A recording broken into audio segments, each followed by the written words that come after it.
The story opens with a girl named Lily softly rousing our protagonist, Zenos, from his slumber.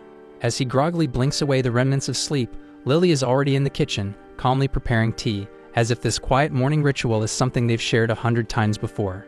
We then quickly learn that in this world, a first-rate healer isn't just someone who mends wounds, they're someone with the power to reshape the world itself. In the kingdom of Herzeth, healers play a key role in the country's rise, their influence so great that they've helped write the very history of the nation. Healers are deeply respected, having earned their status through decades of advancing the kingdom's reach. Most of them gather at the Royal Medical Institute to study, master complex healing magic, and earn their licenses before officially beginning their careers. But not all of them follow the traditional path. Somewhere in this kingdom, there's one healer who has no degree, no formal training, and no license, and that's Zenos. We then jump to a scene where Zenos is finishing up with a patient. After the treatment, the man pays and thanks him sincerely. Zenos just shrugs it off, telling him that as long as they can afford the price, he'll heal anyone. Once the man leaves, Lily asks if he's heading out for house calls today. Zenos confirms that he is, but promises to be back by nightfall. Lily smiles and tells him she'll have dinner ready when he gets home. Zenos heads out, and the moment the door closes, she turns her focus to preparing the evening meal. While Lily is still in the middle of cooking, Carmilla drops by to check on her. Lily apologizes, saying the food isn't quite ready yet, and Carmilla leans in to check what's cooking. And it turns out it's stew. Carmilla is already looking forward to dinner, but Lily tells her not to worry, she's got this handled. After all, she is Zenos' future bride. Hearing that, Carmilla backs off with a lazy grin and decides to head to her room and slack off. Not long after, Zofia shows up at the clinic looking for Zenos. Lily lets her know he's out on house calls, so Zofia decides to wait anyway. But she sighed because she came early, hoping to catch some time alone with him. But she wasn't the only one who thought about this because Linga soon arrives too, looking for Zenos. Lily gives her the same answer, and Linga pouts, clearly disappointed because she was planning to rub her tail on Zenos and smother him with affection. Zofia suggests she head back home since she's already here waiting. But Linga is not giving up that easily, and she'll wait too. Their rivalry starts to heat up, but Lily interrupts them both. Calm but firm, she reminds them it's her job to wait for Zenos, not theirs. Then right on cue, Lo crashes the door open like she owns the damn place, and says that she's here to have some fun with Zenos. Lily also gives her the usual update but tells her to fix the door she broke first before she enters. Lo does, and once she steps inside, she is surprised to see everyone already gathered. She looks around and jokes that maybe it was Lily's cooking that pulled them all in, but the others shoot that idea down quick, and they make it clear that she's the only one who'd show up for food. Later, we see that Lily is near the end of her cooking, and with a small smile, she adds her secret herb mixed into the stew. She then turned to the others and told them they'd all wait for Zenos before starting dinner, inviting them to join in as well. They agreed without hesitation, and Lily looked forward to eating together. But just before taking a seat, she headed out to grab the laundry drying outside, leaving the others with the smell of stew lingering in the air, and was driving them crazy. Lu and Linga exchanged one look, that kind of look that said, "Just a taste won't hurt." And within seconds, they were in the kitchen, spoons in hand. The second they tasted it, their self-control vanished. They kept saying they were just tasting, not really eating, but even Zofia could see they were lying through their teeth. She warned them that Lily was going to destroy them if she found out, but after one whiff of that stew, even she couldn't hold back. Outside, Lily was humming quietly, folding laundry under the afternoon sun, completely unaware of the culinary crime scene unfolding in her kitchen. Then we see that the girls realize that the stew has been entirely devoured, so they start blaming one another for finishing it all. And in a moment of panic, they decide to pretend they don't remember what happened. Realizing that denial won't solve the problem, they agree to make another meal instead. Zofia suggests they start fresh by adding new ingredients to the pot. But right then, Lily walks in and catches them mid-whisper, hovering around the pot like a bunch of thieves. Cut to the dinner table and the girls sat there stiff as statues. Lily didn't yell. She didn't have to. Her glare did all the talking. When she calmly asked what happened, they crumbled fast. One blamed the smell, another said her hands moved on their own, and they all started bickering again. Seeing this shit show, Lily grows upset and warns them that if they continue to bicker, Zenos will be furious. She laments that she wanted to enjoy a meal with Zenos and the rest of them in peace, and the girls quickly apologize, promising to help her with the cooking. But Lily then reveals that she prepared only enough ingredients for tonight. Just then, Carmilla storms in furious that they consumed all of her stew. Linga immediately apologizes, and the others quickly follow suit. Carmilla demands to know how they plan to make amends, half-jokingly suggesting she might have to devour their souls in retribution. Lily intervenes, insisting that they bring her the missing ingredients, and the group hastily agrees, dispersing to gather them. After that whole mess, Lily realizes with a sigh that she's also just used the last of her secret ingredient. Carmilla, still lingering nearby, raises a brow and asks if she's not mad at the others for eating everything. Lily shrugs it off, saying she's not that angry, and Carmilla just stares at her like she's some kind of saint. Carmilla even adds that if they had devoured not just her stew but also her wine, she might have cursed them. Lily just laughs nervously, not entirely sure if Carmilla's joking, but then her mind wonders if she'll even be able to cook dinner again before Zenos returns. Meanwhile, over in town, Zenos is walking through the streets when he spots a demi-human girl clutching her stomach in pain. Soon, her master appears and reveals that she is his slave. He demands to know where she ran off to, and she explains that she suffered from a stomachache and went to a clinic for help, but they turned her away because she lacked the money to pay for treatment. Enraged that she prioritized her own comfort over work, her master drags her away like she's a broken tool instead of a person. Zenos keeps watching as the man drags her all the way to a graveyard and literally throws her onto the ground like garbage. He mocks her, says this kind of dirty place suits a demi-human like her, clearly not seeing the spirit his cruelty just awakened. He kicks her in the stomach again, demanding she get up and start digging graves, but she doesn't even have the strength to respond. Still, he ignores her pain and tells her if she wants to eat, she better dig up something valuable. Then he turns around to leave, leaving her lying there in the dirt, but before he can make it far, she snaps. Possessed by a spirit, the girl suddenly lashes out, slashing at him hard enough to draw blood, so now he's the one panicking. He stumbles backward and runs straight into Zenos, begging for help and saying his slave just went crazy. But Zenos doesn't even blink and tells the man to step aside and listens as the man points at his slave. Seeing her, Zenos calmly asks what exactly he did to her. The guy explains that he merely told her to resume her work, and when Zenos asks about the work, the man starts deflecting, lies about it, and says that it is just some farm work. He then flips the script, whining about being injured and needing medical help, and he even offers Zenos money if he'll stop the girl. The possessed slave then launches an attack on the master, but Zenos intervenes to protect him. He questions the slave, asking why she's so angry. In response, she hurls stones at him, which he deftly dodges. Impressed by his agility, the noble urges Zenos to kill the slave, but Zenos refuses, insisting that his duty as a healer is to preserve life. The noble admits he is a man of high status and warns that if this chaos continues, he will eventually meet his end, and he plans to buy a new slave if she dies anyway. Undeterred, Zenos vows that he will save every life he can, firmly committed to his calling as a healer. The slave then lunges at him, hurling a large boulder, but Zenos, drawing on some mysterious enhancement, shatters it with his bare hands. The noble, watching in disbelief, wonders what kind of healer could possess such strength. The slave immediately resumes her attack with lightning speed, making Zenos doubt that she's just any ordinary demi-human. She slashes at him with her claws, but he manages to fend her off with a protective barrier, only to notice that the force of the blows has left her badly injured. Despite her wounds, the slave keeps moving, her every motion fueled by pure, unbridled hatred, and it dawns on him that she must be possessed. Moving closer, Zenos braces himself as she sinks her teeth into him. In that surreal moment, he's startled by the thought that ghosts can not only possess, but even engage in casual banter, or at least that seems to be the case. Determined, he channels his healing magic to mend her injuries while simultaneously exorcising the malevolent spirit that has taken hold of her. As he works, he can't help but wonder what kind of farm work would lead someone to be so vulnerable to ghostly possession. Once the exorcism is complete, he mutters that he's done for the day. The noble is taken aback when he sees that Zenos has easily healed the slave's crushed foot. Desperate, he begs Zenos to save him too, reminding Zenos that he is a healer. Zenos calmly replies that his work for the day is done, and that he'll have to do it tomorrow, to which the noble retorts that by then he'd already be dead. Undeterred, the noble insists on immediate treatment, and Zenos warns him that the price will be steep. The noble scrambles through all the money he has on hand, insisting it should be enough, but Zenos shakes his head and says it's not.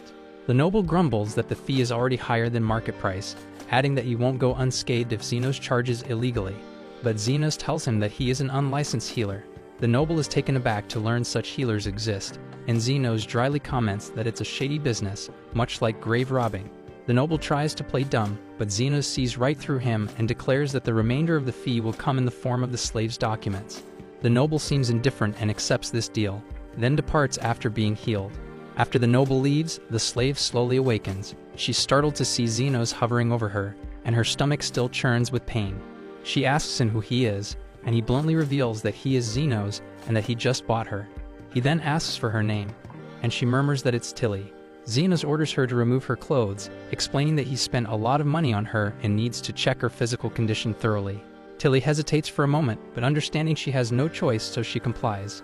As Zenos examines her, he notices that her bile duct is blocked with gallstones and severely inflamed. Zenos then reveals that he had suspected this, and he also observed that she has symptoms of jaundice, so he followed her. He heals her in seconds, and she asks him what he just did. Calm as ever, he replied that he'd opened up her abdomen, removed the gallstones, and closed it back up. She's shocked because there is no chanting, no magic sigils, and somehow no scar at all. He acted like it was no big deal, saying any healer could pull it off.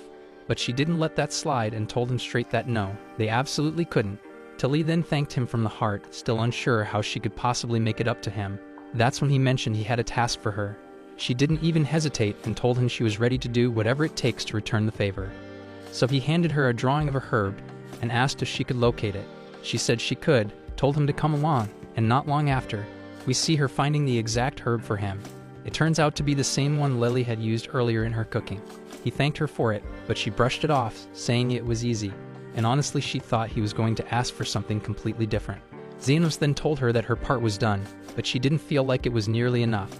He disagreed, telling her that as a rule, he only takes compensation that matches the effort he gives. She still didn't think she'd done anything worth that kind of help, but he told her the truth.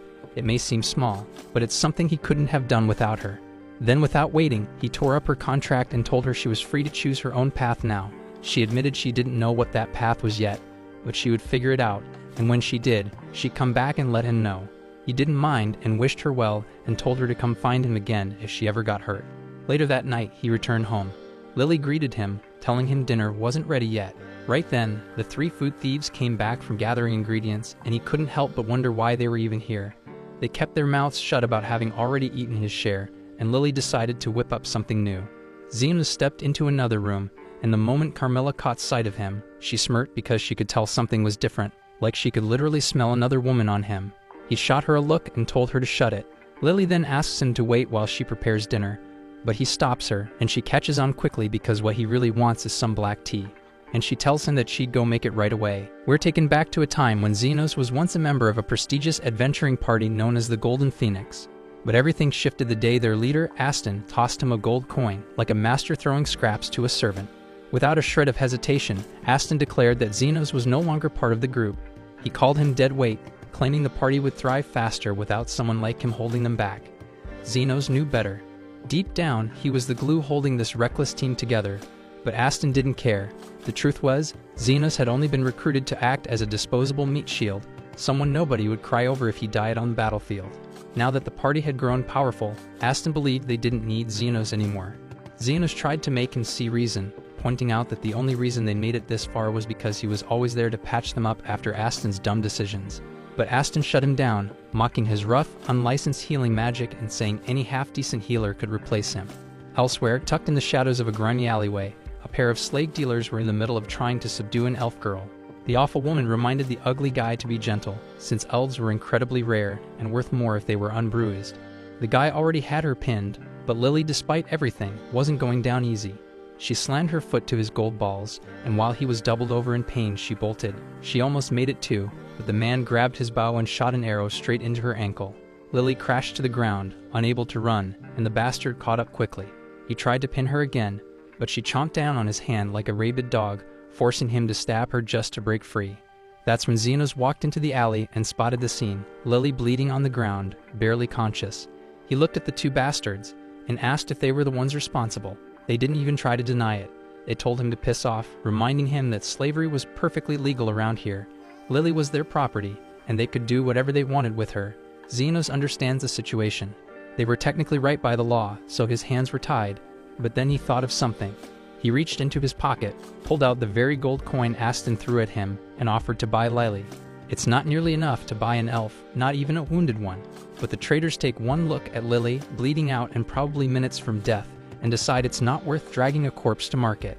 So they took the money and left without another word. Once those scumbags are gone, Zenos walks over to Lily, checking if she's still hanging on. She's already made peace with the idea of dying in some random alley, so she tells him to just leave her there and save himself the trouble. But Zenos calmly tells her she's not dying today. Lily glances down at her wounds and blinks in disbelief because her wounds are already completely closed up, not even a scar left behind. She looks at him stunned and quietly thanks him, apologizing for making him spend his gold coin just to save her, but Zenos brushes it off. He didn't even want to keep that coin anyway, just holding it reminded him of Aston, and he'd rather forget that asshole existed. He asks Lily if she's got anywhere she can go, but she doesn't. I mean, she was a slave 2 minutes ago, so she doesn't exactly have a house or wallet waiting for her. She also admits she's starving, so Zenos offers to get her something to eat and maybe find her some decent clothes along the way.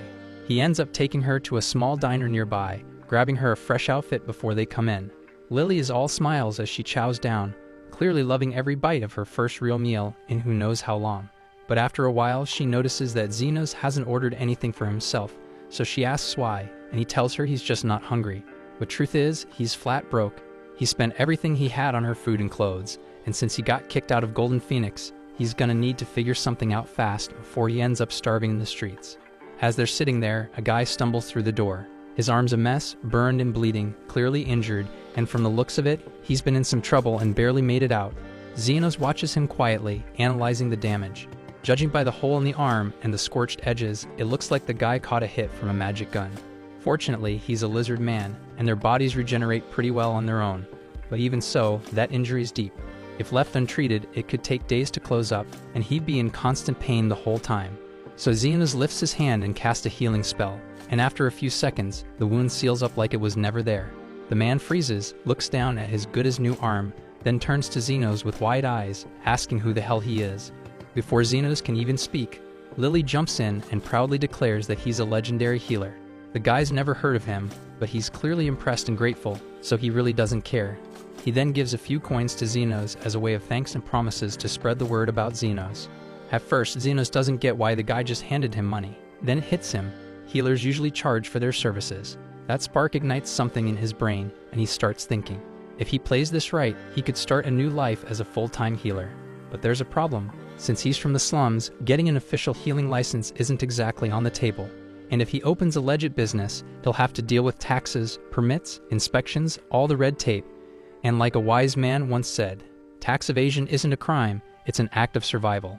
So yeah, Zenos is going off the grid. He's gonna run his clinic underground, healer for hire, no questions asked. Lily doesn't really get everything Zenos is saying, but if he's serious about setting up a clinic, she wants in.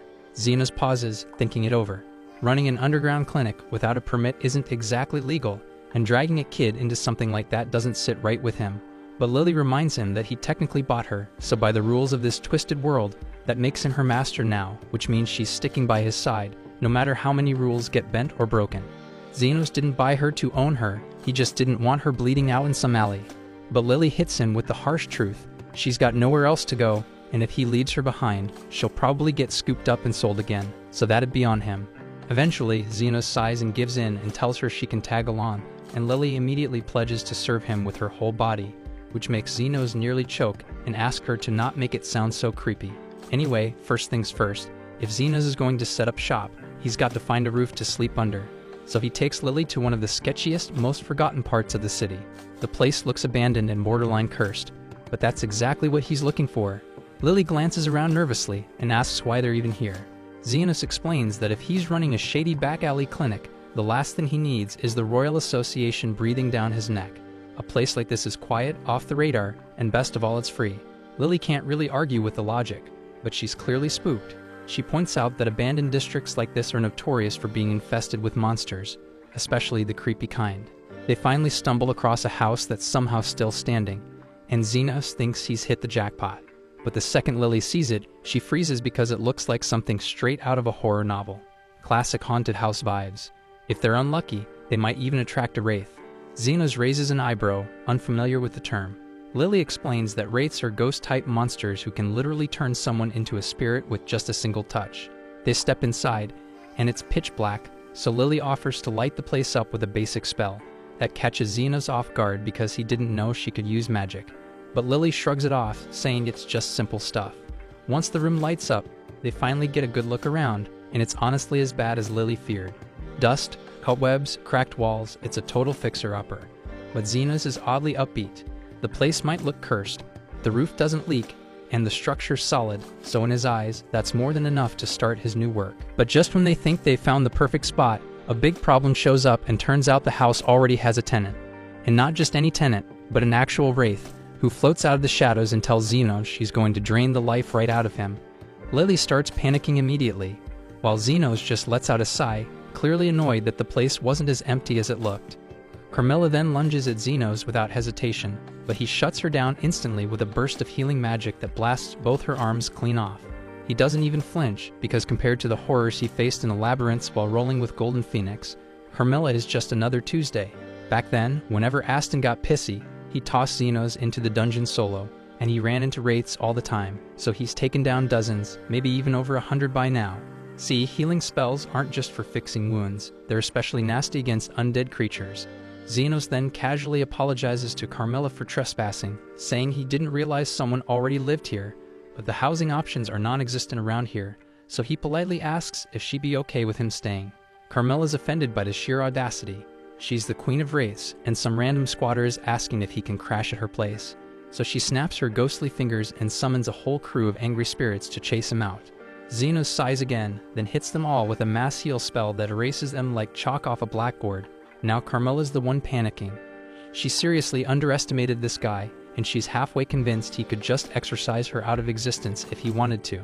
But Zenos explains that he's not here to fight, he just needs a place to live and treat patients. Carmilla knows she's outmatched, so she agrees to let him and Lily have the first floor, but she claims the second floor as her territory. Zenos is happy with the deal, but Lily is stuck trying to figure out which one of them is more terrifying, Carmilla the Ghost Queen or Zenos the healer who casually obliterates spirits. By the time morning rolls around, Lily's getting restless. With no patients yet, she offers to go outside and spread the word about their new clinic, but Zenos quickly shuts that down. If they start advertising out in the open, the Royal Hospital might catch wind of what they're doing, and that would be bad news. He tells her to be patient, and someone's bound to show up soon. And right on cue, the front door creaks open, and their first customer steps inside. Lily jumps up to welcome them, only to realize it's the same guy Zenos patched up the day before. Zenos figured he'd return eventually because anyone getting blasted by a magic gun usually isn't walking the clean and lawful path, and people like that tend to avoid legit hospitals for obvious reasons. The lizard man introduces himself as Zond and says he needs Zenos to check on his sister. Zenos says he'll take a look, so Zofia rolls up her sleeve and shows him a shallow wound on her arm. She says the injury's been acting weird since yesterday, and the moment Zenos inspects it, he realizes she's been hit with some kind of magic-based poison. Zofia asks if there's anything he can do to fix it, but since the wound's been left untreated all night, the tissue in her arm is basically toast. Zenos tells her the safest option is to cut the whole arm off before the poison spreads any further. Zofia's not thrilled to hear that, but she takes it like a champ. She asks how much it'll cost to have the procedure done. Zenos tells her the price is a flat 1 million yen. Zon flips out the second he hears that, furious that Zenos would charge that much for just chopping an arm off. He's ready to throw down, but Zofia tells him to chill and decides to negotiate instead. She tries to pull rank, asking if Zenos really wants to overcharge someone like her, Zofia the Tornado. She runs one of the 3 major gangs in the area, and Zenos knows exactly who she is. Even so, he's not backing down. He doesn't do charity work, especially not when regeneration magic is involved. That catches Zofia off guard because she's never heard of any healer who could regenerate a whole limb. Zenos is just as confused, since he assumed limb regeneration was basic stuff. He taught himself healing magic, so he never really figured out what's considered normal. But that's beside the point, and he asks Zofia if she wants to proceed. Zofia gives him the green light, so he has her lie down and gets prepped for the operation. He conjures a magic scalpel, essentially a blade made entirely of condensed energy. Zofia is a little concerned because she's never seen anything like that before, but Zenos reassures her it's razor-sharp, completely sterile, and ideal for surgery. And again, he's surprised other healers don't use it. He gets to work, numbing the area with a steady stream of healing magic. Once it's dulled enough, he slices off the infected part and shifts his focus to growing a new arm.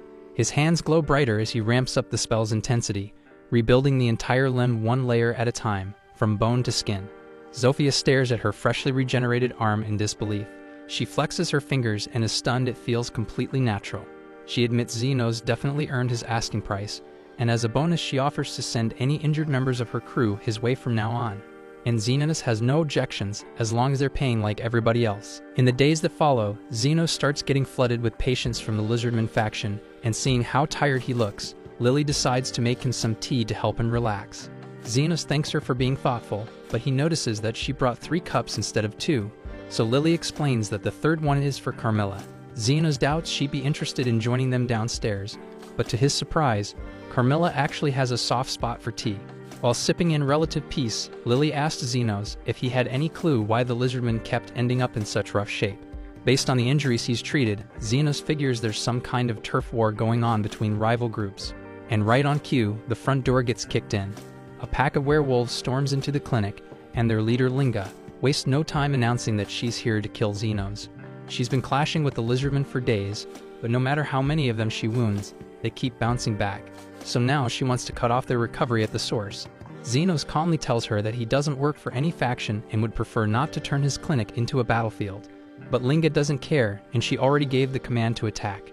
Her crew rushes in, but thanks to Zenos' defensive magic, nothing they throw at him even leaves a scratch, so it's like their attacks bounced off him like pebbles hitting a brick wall. Realizing she can't hurt him directly, Linga decides to trash the clinic instead. But it's a damn bad move, because this place isn't just Zenos' clinic, it's also Carmilla's house, and if there's one thing Carmilla won't tolerate, it's people messing with her home. The second the werewolves catch sight of Carmilla, every ounce of bravado drains from their face because no one in their right mind wants to fight a wraith, let alone the Queen of Wraiths. Carmilla was seconds away from turning them all into spirit dust, but Zenos stepped in. He asked her to spare them. After all, this was still a clinic, not an execution site, and as long as they cleaned up the damage they caused, he was willing to let it slide. Carmilla gave them a death glare, but eventually agreed and floated back upstairs. Seeing how even the Queen of the Wraith obeyed Zenos, Linga's entire tone flipped. She dropped to her knees, begging for forgiveness, promising to repair the damage and keep her people in check. The very next day, an orc shows up at the door with a message. Lou, the leader of the orc faction, wants to meet with Zenos personally. Zenos figured this was bound to happen sooner or later, considering he'd already dealt with 2 of the slum bosses.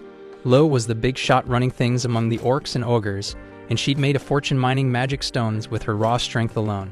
Dealing with her wasn't exactly ideal, but on the bright side, once he sorted things out with her, nobody would dare mess with his clinic again, so might as well get it over with now. Before heading out though, he paused to ask the orc if Lo was reasonable enough to actually talk things out. The orc assured him Lo was the wisest, most dignified person he'd ever meet, which sounded promising. But it made Zenos wonder why Lo didn't just come herself. When he asked, the orc explained that she couldn't actually move right now. That definitely didn't sound good, so Zenos wasted no more time and followed him straight to Lu. They ended up inside a cave, where Zenos was finally introduced to Lu. She greeted him warmly enough, but before he got started, Zenos asked her how she even found out about him in the first place. Lo casually mentioned that the lizardmen and werewolves couldn't stop running their mouths about some top-secret healer they weren't supposed to mention to anyone. Clearly, his days as an underground healer weren't lasting long at this rate, but he'd worry about that later. Lu had heard Zenos could heal any injury for the right price, and she wanted to see for herself if he really lived up to the hype. He walked over and raised his hand towards her, prompting Lu to ask what exactly he was doing. Zenos explained he couldn't see any obvious external injuries, so he was scanning her insides to check for internal damage. She seemed pretty surprised, since most healers apparently didn't know how to do that, but Zenos figured it should have been standard practice. After all, how the hell else could anyone treat a patient properly? Once Zenos completed his scan, he quickly noticed something off. There was a lump deep in her stomach radiating mana, which suggested it was probably a mana stone. Lo confirmed his guess and explained this wasn't just any stone, it was enchanted with explosion magic. So if she tried to move even slightly, the whole thing might blow up. Zenos immediately thought someone must have tried to assassinate her by sneaking it into her food or something, but Lu clarified it wasn't anything sinister like that. In fact, she'd simply gotten really hungry, saw something that looked like a rice ball, and ended up swallowing the freaking stone by accident. She even insisted it was an honest mistake that anyone could have made. Zenos definitely doubted that, but he wasn't too worried either way. After all, mana stones usually found their own way out eventually. Zenos started heading out, but Lu stopped him, saying things weren't that simple, because when she'd eaten that damn mana stone, she accidentally chewed it up, meaning there wasn't much time left before it blew. Lo had already made peace with dying because of her dumb mistake, but she couldn't bear the thought of her men refusing to abandon her. Zenos then asked what she expected him to do about it, and Lu explained she just wanted him there so she could leave all her wealth to him, because if she exploded, the empire she'd built would collapse, and she'd rather have her fortune go to someone decent than let it fall into the wrong hands. Apparently, while researching Zenos, she found out he charged high prices for healing, but never took money for treating kids, which made her convinced he was a genuinely good guy. Lo then tossed him a key, explaining it would give him access to her treasure vault after her death. But Zenos never agreed to let her die in the first place, and considering she hadn't blown up yet, he knew she must have eaten the stone recently enough to save her. Without a second thought, he summoned his magic scalpel and moved right toward her. Lo's men initially panicked and tried stopping him, but before they could intervene, Zenos had already made his move. In just a few seconds, he'd sliced open Lu's stomach, pulled out the explosive mana stone, and healed her wound without a hitch. Everyone was speechless as he calmly showed them the dangerous stone in his hand. But the stone was still primed to explode, so to keep everyone safe, Zenos wrapped his hands tightly around it, containing the blast. The explosion could have easily wiped out the entire cave, but he'd shielded his hands with defensive magic beforehand, so despite the pain, he was fine. Afterward, Zenos handed Lu back her key, telling her there was no need to donate her fortune anymore. Lo couldn't quite believe that he'd actually chosen to save her instead of grabbing the cash, but Zenos shrugged it off, saying he only charged a fair price for healing, so taking an entire fortune would have been excessive. At that moment, Lo decided she genuinely liked Zenos, promising him that if he ever needed anything, he just had to ask, and she'd do whatever she could to help him. She even offered to deploy her warriors as guards around his clinic, but Zenos politely declined because having orc soldiers on his doorstep would attract too much attention. A few days passed, and Lily was sitting by the clinic's front desk, sulking because Zofia, Linga, and Lu had been coming by a lot more than usual.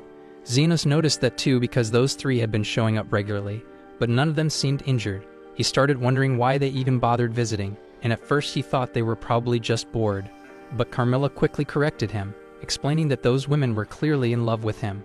Zenos couldn't wrap his head around that idea, because in his eyes, he was just an ordinary underground healer and nothing special. But Carmilla was confident she knew what she was talking about. Lily became worried at the idea that one of those girls might start dating Zenos and take all his attention away. But Zenos assured her he'd never date any of them, not to be mean or anything, but he thought they were all kind of crazy weird. Still, Carmilla warned it was only a matter of time before those three started a war to decide who got to claim Zenos. He thought things would never escalate that far, but as fate would have it, the very next day Zofia came into the clinic with a basket of fruit, casually mentioning she planned to declare war on the other factions, for reasons she conveniently refused to explain. Right after her, Linga and Lu showed up as well, each bringing their own gifts and also talking about starting a war against the others. Zenos protested loudly, trying to get them to reconsider, but they flat out refused to listen. Carmilla found the entire situation hilarious, joking that many people were about to die due to Zenos' apparent womanizing tendencies. Zenos didn't appreciate the way she put it, but there was no denying he had a major problem on his hands. The death match was already scheduled to begin at noon, and Zenos couldn't just sit back and let them kill each other over something this silly, so he had to take action. After a while at the stadium, Zofia, Linga, and Lu had already gathered their respective armies, fully prepared for an all-out brawl. The atmosphere was tense, and just as the battle was about to kick off, Zenos suddenly appeared, causing everyone to stop and look in his direction. The three girls watched him closely, waiting to see what he'd say. But Zenos surprised everyone by calmly stating he wasn't there to stop them.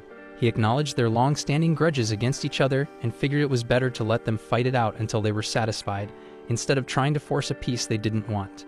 With Zenos' blessing, the girls all agreed they would fight with everything they had, and as an added incentive, whoever survived the fight would get to claim Zenos' virginity.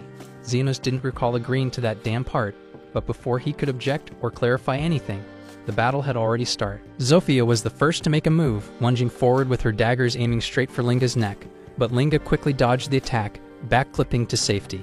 In that instant, Lo jumped into action, trying to flatten Zofia with a flying dropkick, but Zofia saw it coming just in time, sidestepping the attack, which resulted in Lu accidentally smashing into some poor background characters instead, as if she were bowling.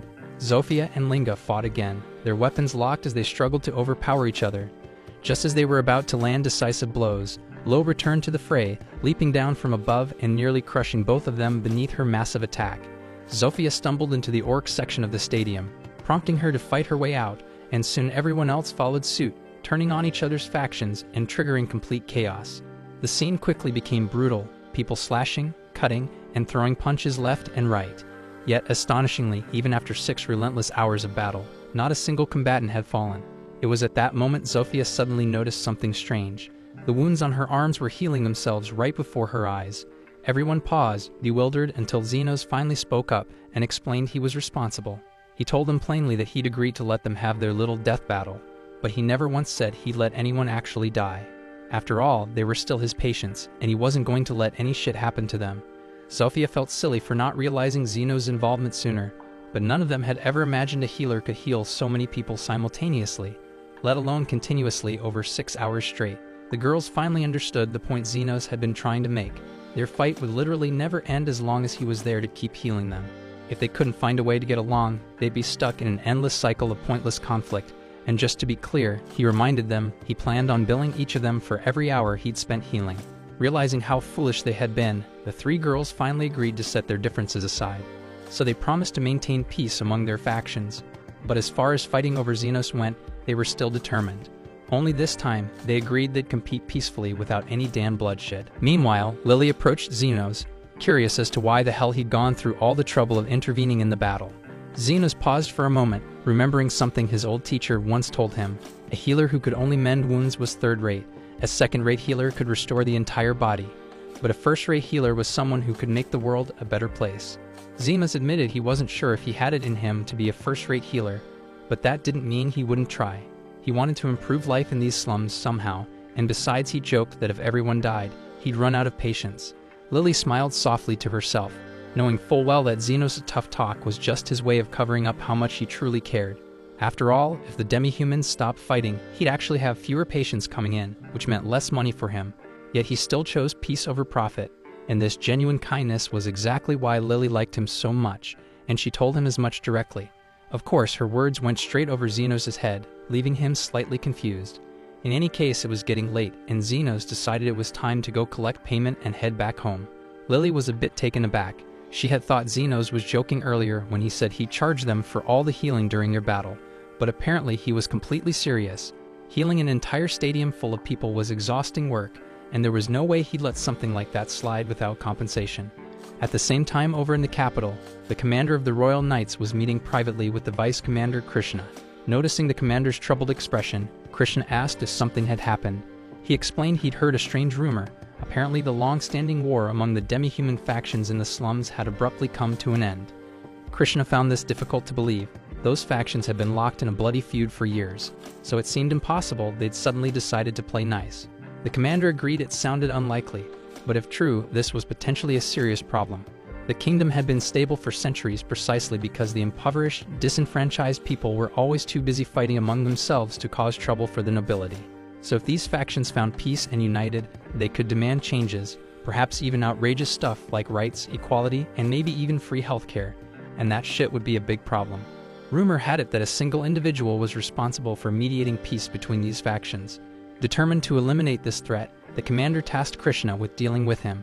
Krishna accepted the assignment without hesitation, promising she would track down this troublemaker and arrest him for the crime of disturbing the war by bringing the damn peace. Meanwhile, back at Zenos' clinic, Zenos sneezed suddenly, which made everyone around him worry that he might have caught a cold.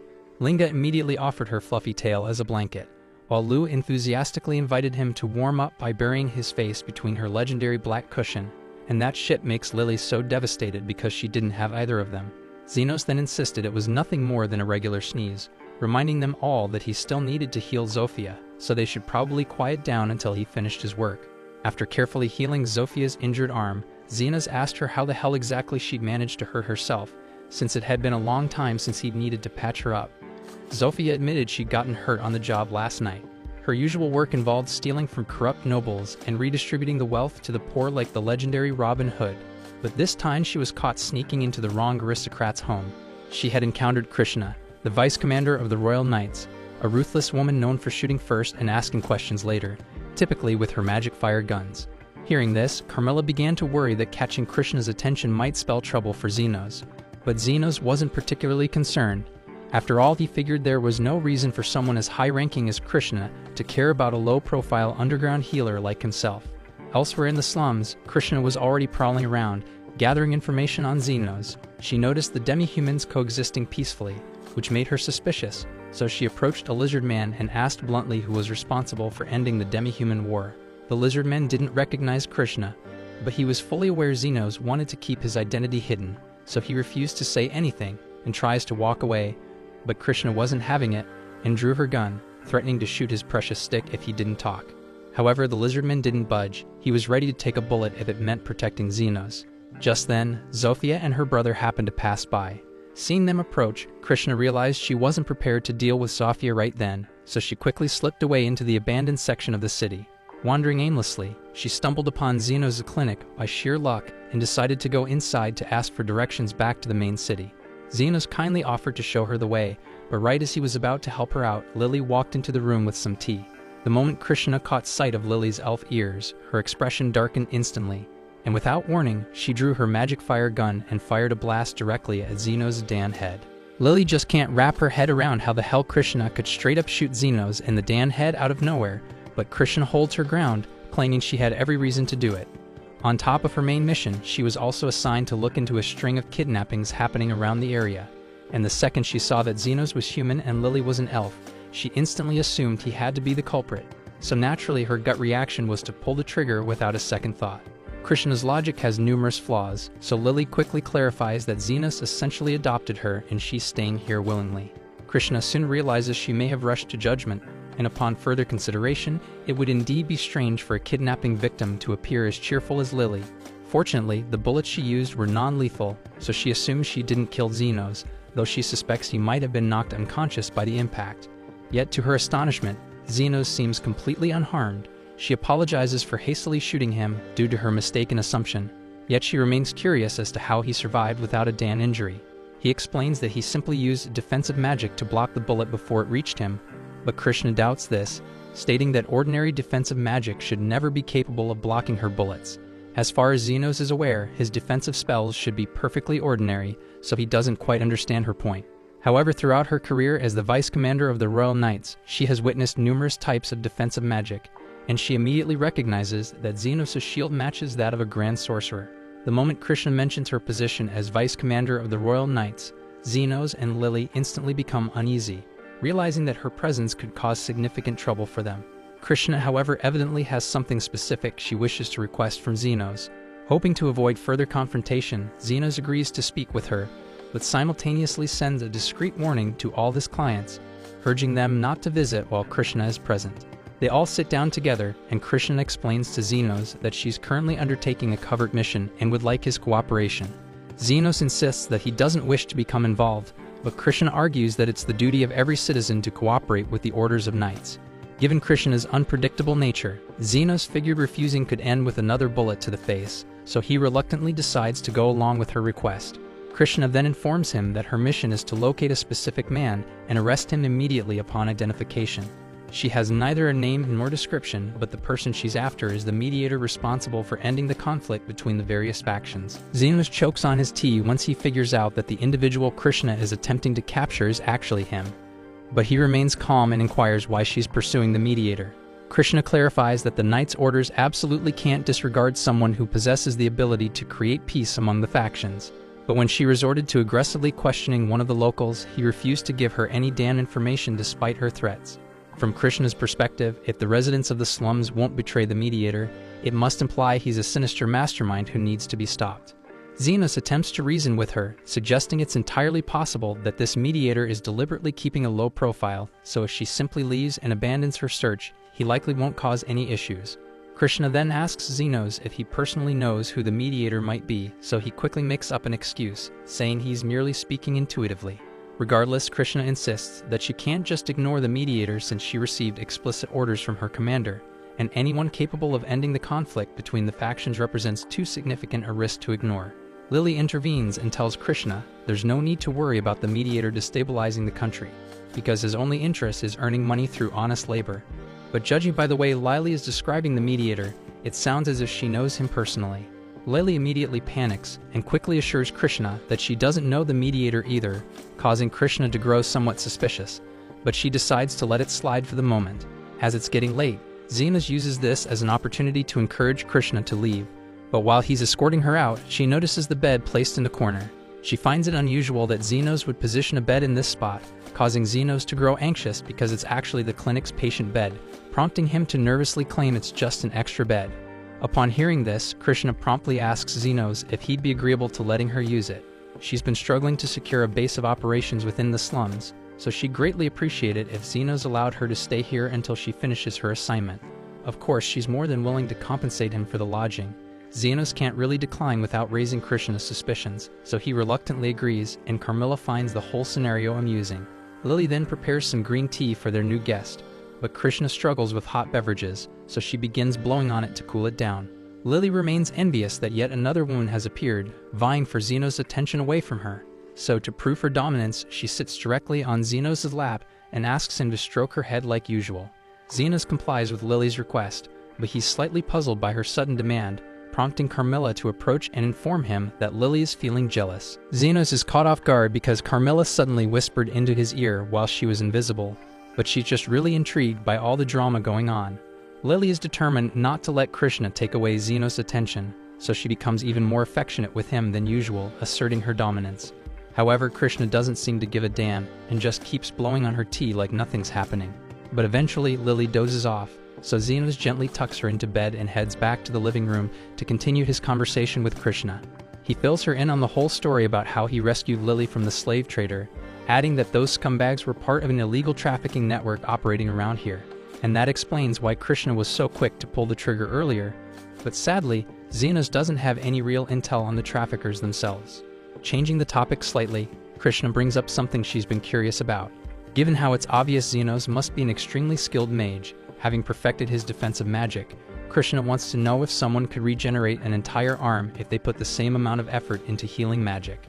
Zenos starts to question whether healing an arm is really such a rare feat for a healer, but before he can complete his thought, Krishna interjects, insisting that it should be impossible. The only individuals who could achieve something like that would be saints or healers of the absolute highest caliber. Confused about why she is bringing this up, Zenos asks Krishna for an explanation. Krishna then describes how she recently fought against Zofia, recalling that she severely damaged Zofia's arm during the confrontation. However, when she saw Zofia again yesterday, her arm was fully restored. Krishna is convinced there must be a healer in the slums powerful enough to regenerate limbs. And if that's the case, it would make sense for someone like that to have serious influence over the faction bosses. Krishna intends to continue her investigation the next morning, hoping to discover some clues about this supposed evil healer, but Zenos doesn't understand why she automatically assumes the healer would be evil. In fact, Krishna seems to harbor a very negative opinion of the entire slum, prompting Zenos to ask if she has a specific reason for feeling that way. Krishna admits she may have a biased perspective, but it stems from someone from the slums murdering her mother. Krishna's mother was a compassionate woman who genuinely wanted to help everyone she could. She frequently visited the slums and organized events to distribute food to those who couldn't afford to eat. But one day she simply didn't return. Ever since then, Krishna lost the ability to laugh or even show a slight smile, which is one of the reasons people started calling her the Iron Rose. And according to the accounts of witnesses, Krishna's mother was murdered and robbed for her wedding ring, and learning this completely shattered Krishna. Her mother had saved countless lives from starvation, yet no one stepped forward to save her in her time of need. This tragic event motivated Krishna to join the Knights Order and become an unstoppable hero who could deliver justice to the criminals living within the slums.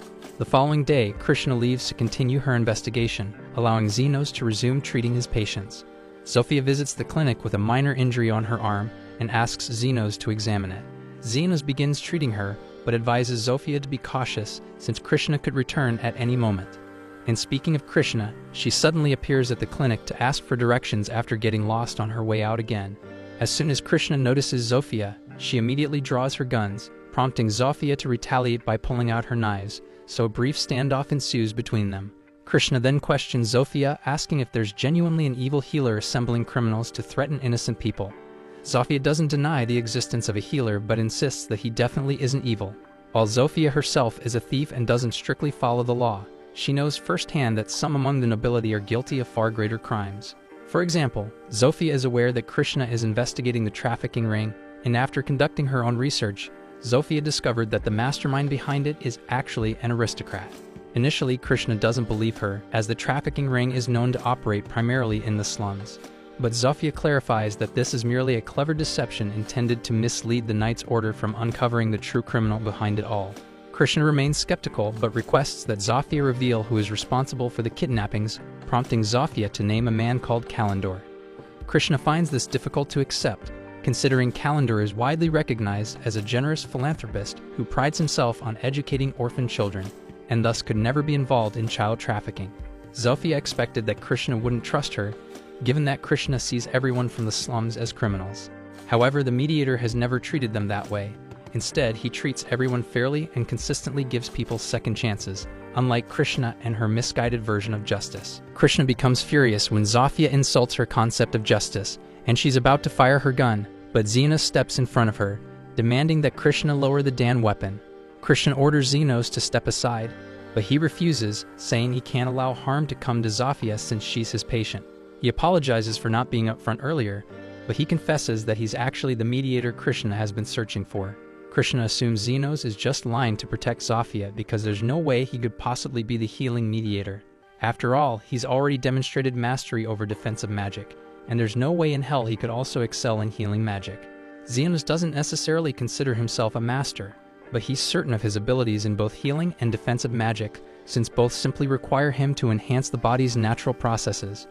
Krishna finds this entire explanation absurd and remains unconvinced that Zenos is the healer. Although it's evident he's siding with Zofia out of respect for the hospitality Zenos provided her yesterday, Krishna decides to exit peacefully without engaging in conflict. As Krishna leaves, Lily notices she's heading towards the district inhabited by aristocrats, prompting Zenos to suddenly realize her destination. Krishna took Zofia's accusation against Calendar seriously, prompting her to visit his manor to investigate. Obviously, she can't directly confront him about the child trafficking allegations, so Krishna fabricates an excuse for her presence. She tells him that she's heard about a recent increase in theft in the area, and Calendar confirms he's been experiencing difficulties with the Lizardman gang lately. Krishna then informs him that she plans to boost security patrols in response. However, before implementing these patrols, she wishes to inspect Calendar's estate to gauge his current security measures. Calendar understands her reasoning and readily offers to guide her on a tour of his mansion. Krishna is then shown throughout the entire manor, and after the tour concludes, Calendar asks her opinion on his security setup. Krishna praises him for his meticulous approach to safeguarding the estate, but during her inspection, something odd catches her attention. She requests permission to use the restroom before departing, and Calendar sees no issue with this, so she slips away from his office. Given Calendar's high social standing, extensive security isn't unusual, but Krishna finds it peculiar that so much effort has been devoted to protecting the backyard area. Suspecting something might be hidden there, she peers over the wall and quickly notices a hidden entrance. Krishna cautiously makes her way down the passage, and to her shock, she realizes Zofia was telling the truth, that Calendar truly was behind all the kidnappings. But before Krishna has the chance to aid the captured children, Calendar sneaks up behind her, grabs the gun she left upstairs, and blows off her arm. He laughs at how effortlessly he managed to defeat a knight, taunting her for poking her nose where it didn't belong. Now he simply needs to finish her off and resume his trafficking business, but just as he's about to make his next move, Zofia and Zenos arrive. Zenos had become concerned when he realized where Krishna was headed, so he asked Zofia to lead him there. Calendar is determined to leave no witnesses, so he switches Krishna's gun to lethal mode and shoots Zenos straight in the face. Yet to Calendar's complete disbelief, Zenos remains unharmed, though he admits the lethal shots did sting quite a bit. Calendar panics, attempts to escape, but drops the gun in his frenzy, allowing Zenos to pick it up. Calendar immediately begins begging for mercy, and luckily for him, Zenos has a strict no-kill policy. However, Zenos doesn't have any rules against causing pain, so he switches the gun to non-lethal and fires directly at Calendar's head, knocking him out. He quickly moves to Krishna's side, but she weakly tells him it's pointless because her arm is gone and a large portion of her stomach has been blown away. She's accepted her death, but Zenos reassures her she'll be alright, though he's definitely going to charge her heavily for his services, so she should brace herself for an expensive bill. Moments later, Krishna is fully healed, astonished by Zenos' ability to instantly repair such critical injuries. She finally accepts that he was truthful about being the mediator, but her interest in arresting him has vanished entirely, as she now views him as a genuine hero. Zenos, however, doesn't consider himself a hero at all. He was simply a healer doing his job by ensuring nobody died. If anyone deserves to be called a hero, it's Krishna herself, because she was the one who first took action for the children's sake. She might have been misguided occasionally, but deep down she genuinely cares and wants to create a better world. Zofia and the lizard men then assist in freeing the children from the dungeon, but with the royal knights approaching fast, Zenos isn't interested in dealing with them, so he decides to leave with the others. However, before he departs, Krishna stops him, curious why he decided to save her despite her being an enemy at the time. Zenos simply turns around and replies that he wanted to ensure she pays her outstanding bills. She still owes him money for the night she spent at his clinic, and now there's the additional cost of healing. He expects full payment by the week's end. Krishna, amused by his ridiculous reasoning, laughs for the first time since the loss of her mother. The next day, we see Zenos and Lily walking side by side down the street, casually chatting about picking up some tea, when out of nowhere, Zenos catches sight of the old spot he used to call home back in the slums, and the sight pulls him straight into his memories. He'd been a dirt-poor orphan with nothing, no family, no future, only wasting his days just sitting in that filthy alley, doing nothing but barely scraping by. One day, Aston was wandering through the slums, trying to choose a child to kidnap, but thus far he's frustrated because none appear suitable enough to serve as human shields. At that moment, he notices Zenos and decides he's perfect, approaching and initiating a conversation with him. Essentially, Aston says to Zenos, "You're impoverished, jobless, and starving, so join me on an adventure." He speaks with a polite demeanor, infused with false kindness, leading Zenos to mistakenly think Aston is genuinely nice. Despite this, Zenos hesitated to accept because it's rare for slum dwellers to become adventurers. However, Aston assures him that as long as he possesses the skills, he can accomplish anything. Aston then asks Zenos if he has any particular skills, to which Zenos responds that he knows some healing magic, but Aston is highly skeptical, since mastering healing magic typically takes years of rigorous training at the Royal Academy, making it improbable for a random orphan to learn it independently. Nevertheless, whether Zenos truly knows healing magic or not doesn't matter to Aston because he intends to use Zenos merely as a distraction if anything goes awry. Once Zenos agrees to join him, Aston takes him into the forest. There, the pair confront a wolf monster. During the battle, Aston gets slightly injured, prompting Zenos to heal him using his magic.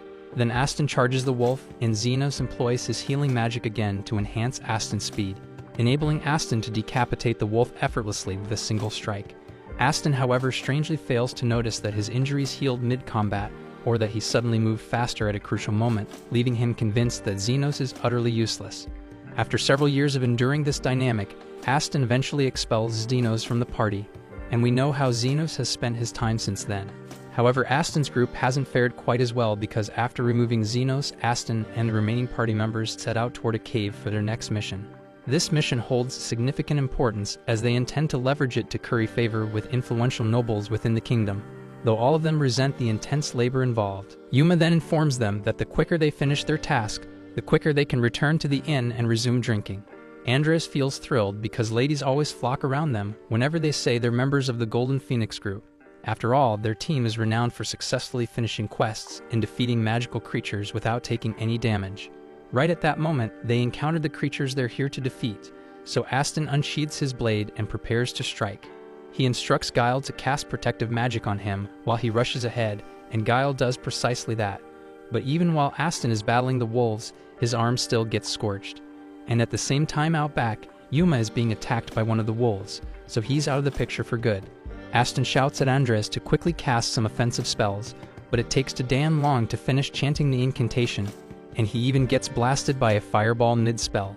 Aston is stunned and questions whether his group has always been this damn incompetent, but it's evident they're not going to win this battle, so he commands everyone to withdraw immediately. Once they're out the hell, Aston questions his teammates why they're having difficulty against monsters that barely reach B rank, but Andres reminds him he wasn't particularly effective against the wolves either. Guile asks Aston if there's a chance Zenos had been truthful when he claimed he was healing them, but Aston finds it impossible since there's no way a lowly commoner like him could have possibly mastered healing magic. Still, to be cautious, Aston thinks it might be wise for their group to recruit a healer. Several days later, they go back to the cave after recruiting a healer, whose name is Yumin, but she informs Aston up front she's not skilled at battlefield healing. She typically provides healing services only in the capital, but she coincidentally possesses an adventurer's license, so she agreed to accompany them. Still, she wonders why the Golden Phoenix would even require a healer given their reputation for successfully completing missions without injury, but Aston refuses to explain what occurred, telling her instead to mind her own damn affairs. Guile then questions Yumin about whether Yuma will recover, as he was severely injured by the wolves last time. Yumin was the healer who treated him, so she's confident he'll survive, but considering how critical his wounds were, there's no possibility of him ever returning to adventuring. You'd assume Aston would show some sympathy toward a teammate who became permanently crippled, but he simply moves past it, stating Yuma wasn't valuable enough to keep around anyway. And if you are wondering why this quest holds such significance, a nobleman requested a scarf made from a firefox's fur as a present for his daughter. If completing it places Aston in Lord Fennel's favor, he's prepared to put his life on the line for that scarf. Yet barely 2 seconds afterward, the plan crumbles because the wolves launch an unexpected ambush. Aston quickly retaliates and tells Guile to apply defensive spells to everyone, but as Aston moves in to attack, he can't land a single blow against any of the wolves. The wolves then unleash 4 fireballs at him, and Aston manages to deflect 3, but the 4th fireball strikes Andres in the stomach, knocking him out immediately. Aston continues swinging fruitlessly at the wolves, but soon Yumin shouts that they must withdraw because Andres' condition is critical. Aston can't believe everything is collapsing yet again, and when they finally get outside, he snaps at Guile, demanding to know why he failed to shield Andres with defensive magic. However, Yumin points out that Guile's defensive spell was indeed effective, and without it, Andres would have been instantly killed by a blast of that magnitude. Aston impatiently demands that she heal Andres right away, but Yumin informs him that's impossible, as only top-tier healers or saints possess the capability to instantly heal such severe wounds without proper preparation. Unless they rush Andres to a medical facility immediately, he won't survive. Sometime later, Aston speaks with Lord Fennel's servant, who informs him that Lord Fennel is extremely disappointed. Aston desperately asks for another opportunity, certain he can secure the fur for the scarf if given one more chance, but the nobleman's daughter's birthday has already passed, making the whole matter pointless. And the real reason behind Lord Fennel's dissatisfaction isn't merely that Golden Phoenix failed the quest, it's because Aston repeatedly promised he'd succeed. Had Aston simply informed Lord Fennel earlier that the mission couldn't be accomplished for any reason, the Lord would have understood and chosen a different gift for his daughter. But that's not what Aston did, so for a brief moment, Aston tries shifting the entire blame for this disaster onto Zenos. However, he soon recalls he never formally registered Zenos as part of the party, so officially speaking, Zenos was never recognized as a member, meaning he can't be held accountable for anything. Swallowing his pride, Aston bows his head low, forced to apologize for the entire fiasco, and he seethes inside, hating every second of having to lower himself before a servant. Aston then vows he'll find a way to make amends, but Lord Fennel's servant questions how exactly he'll accomplish that considering half his group is already nearly dead. Aston confidently replies that he intends to recruit replacements to offset their losses, and the next time Lord Fennel entrusts them with a task, he'll ensure its successful completion. Afterward, Lord Fennel's servant departs, though Guile asks Aston if making such promises is really a wise move.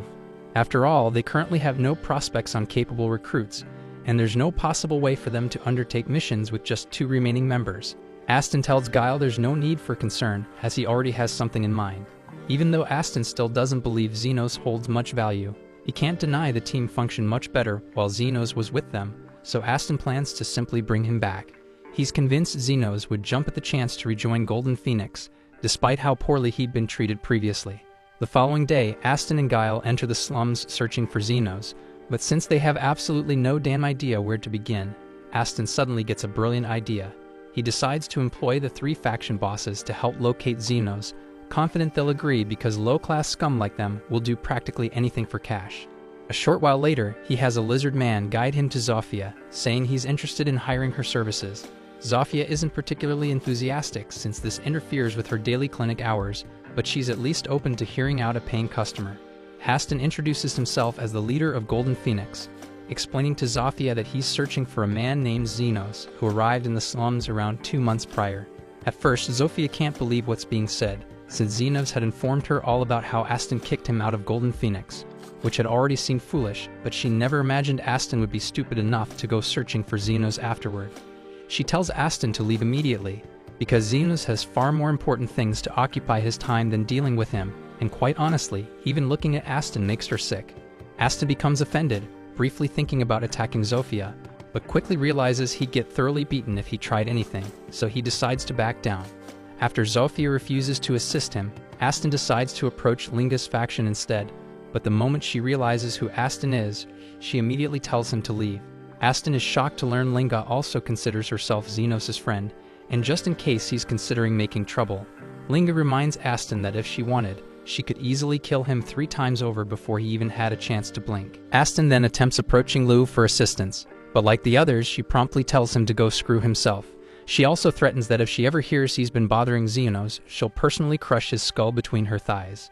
Aston and Guile immediately exit Lou's cave, and Aston struggles to believe that all the faction bosses care about Zenos this much.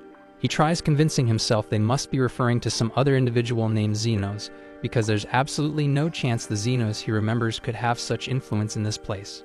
Speaking of Zenos, Guile coincidentally spots him walking along the street with Lily. Lily and Zenos just completed their shopping errands for the day and were preparing to return home when Aston suddenly calls out to Zenos. Zenos is startled to encounter Aston and Guile again, but he's not exactly thrilled to see them, so he begins walking away. Aston stops him and loudly announces that he specifically came here to welcome Zenos back into Golden Phoenix. But before Aston can even finish his damn sentence, Zenos flatly rejects his ass. Aston can't believe this rejection since he was sure Zenos would jump at the chance to return to their party. But Zenos begins listing every bit of mistreatment he endured under Aston, including the terrible conditions and insulting pay. There's literally zero incentive for Zenos to rejoin Golden Phoenix. But if Aston is truly desperate, Zenos suggests he could tag along for a few missions, provided he's available. However, Zenos refuses to continue working merely for recognition, so Aston would need to offer him fair payment this time. Zenos demands $50,000 for minor healing and $1 million for major healing services. In addition, Aston must pay separately for Zenos' defensive spells and buffs. But if Aston finds these terms unacceptable, there's nothing else to discuss, so Zenos once again begins walking away. Aston feels deeply insulted that Zenos dares to reject his offer, so he unsheathes his blade and attempts an attack. But before he can get anywhere close, he's blasted back by Krishna.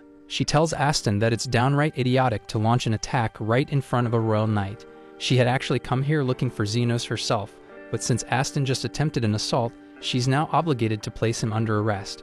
However, Aston quickly points at Guile, claiming he's the one who forced him into it, then immediately flees like a coward because he definitely doesn't want his ass to end up imprisoned. After all that shit show, Zenos and Lily return home for the evening, and shortly afterward, Zofia, Linga, and Lo arrive. They inform Zenos that Aston attempted to hire them to track him down, and even though they all rejected his request, Zofia remains concerned that he might persistently keep coming after Zenos. If Aston decides to approach the unlawful underground guild, he might even manage to hire an assassin to go after Zenos purely out of resentment. However, hiring assassins typically requires substantial funds, and considering Aston was desperate enough to seek out Zenos personally rather than recruit additional party members, he's most likely broke. Despite this, Zofia is still uneasy, as she's heard unsettling rumors about a mysterious figure known as the Guide from the Underground Guild, who accepts assignments for free under specific circumstances. Thus, if Aston somehow convinces the Guide, it might spell serious danger for Zenos. Sometime later, Zenos finds himself unable to sleep because of all the tension caused by encountering Aston again, prompting Carmilla to come downstairs to keep him company for some reason, since she's concerned about him. While she's there, Carmilla asks Zenos if it's actually true that he learned healing magic in the slums, prompting Zenos to explain that he initially tried resurrecting a corpse, after which healing magic simply came to him naturally. Carmilla remarks that resurrection magic is forbidden, but in Zenos' defense, he genuinely had no damn idea about the ban when he first experimented with it. On the topic of forbidden magic, Carmilla remembers something resembling artificial life from her own lifetime. It occurred during the Demon Lord's reign, and he frequently waged war using golems animated by forbidden spells. Right at that moment, Zenos hears chaos erupting outside, so Carmilla volunteers to investigate, and to her shock, she witnesses a significant portion of the slums engulfed in flames as a rampaging golem wreaks havoc. Turns out Aston really was that vindictive because he actually tried to get Zenos killed. But the problem was that Aston was dead broke and couldn't afford a legit assassin, so someone steered him toward the Guide. The Guide said he'd maybe consider doing it for nothing, but only after hearing the full situation to judge if it was even worth his attention. Aston laid everything out, ranting in detail about what happened, and the Guide couldn't stop laughing. Aston was a pathetic, self-centered clown, and the whole thing was just sad. But still the idea of targeting Zenos sounded like fun, and it gave the Guide a perfect excuse to test out one of his newest little creations. Back in the present, Zenos and Carmilla had just made it into the town, and up close, the scene looked way worse than they expected. Buildings were trashed, streets torn apart. Then not long after, Linga, Lu, and Zofia showed up, asking Zenos for help because the golem had seriously injured a lot of their people. Zenos asked if they had any clue where it came from, but they were just as lost. The only thing they'd seen was the golem coming from the far end of the slums, but that didn't explain anything. Hearing that made Zenos uneasy. If the creatures were coming from deep in the slums, the underground guild might have a hand in this mess, but now wasn't the time to speculate. So he turned to the others and told them to start gathering all the wounded in one place so he could begin healing. And once he was done with that, he swore he'd make whoever caused this disaster pay for it. Meanwhile, the Guide was observing the devastation from a comfortable distance, feeling quite pleased with the golem's capabilities, though he noted its speed left something to be desired. Still, for a first test run, it was more than capable of carrying out the mission. He didn't know much about Zenos yet, but he was itching to see how the guy would react once his friends started dropping one after another right in front of him. Back inside the city, Linga, Lu, and Zofia rounded up their forces, ordering them to locate all survivors and bring them straight to Zenos. Once they had everyone accounted for, Zenos got ready to cast, but before he did, he warned Carmilla to step back to avoid being affected by the casting.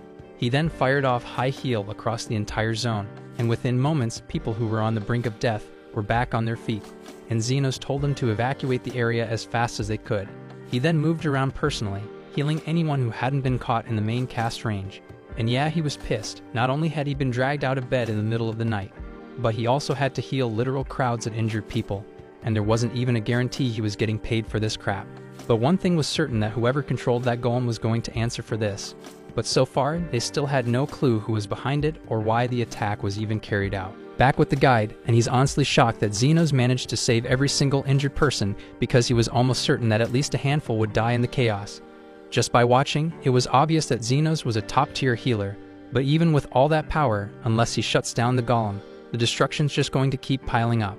Zenos had just wrapped up healing the wounded, and with the area finally cleared out, the golem was still out there wrecking everything in sight. Zenos looked at Carmilla and asked if there was even a small chance the thing would get bored and wander off, but she shot that down immediately.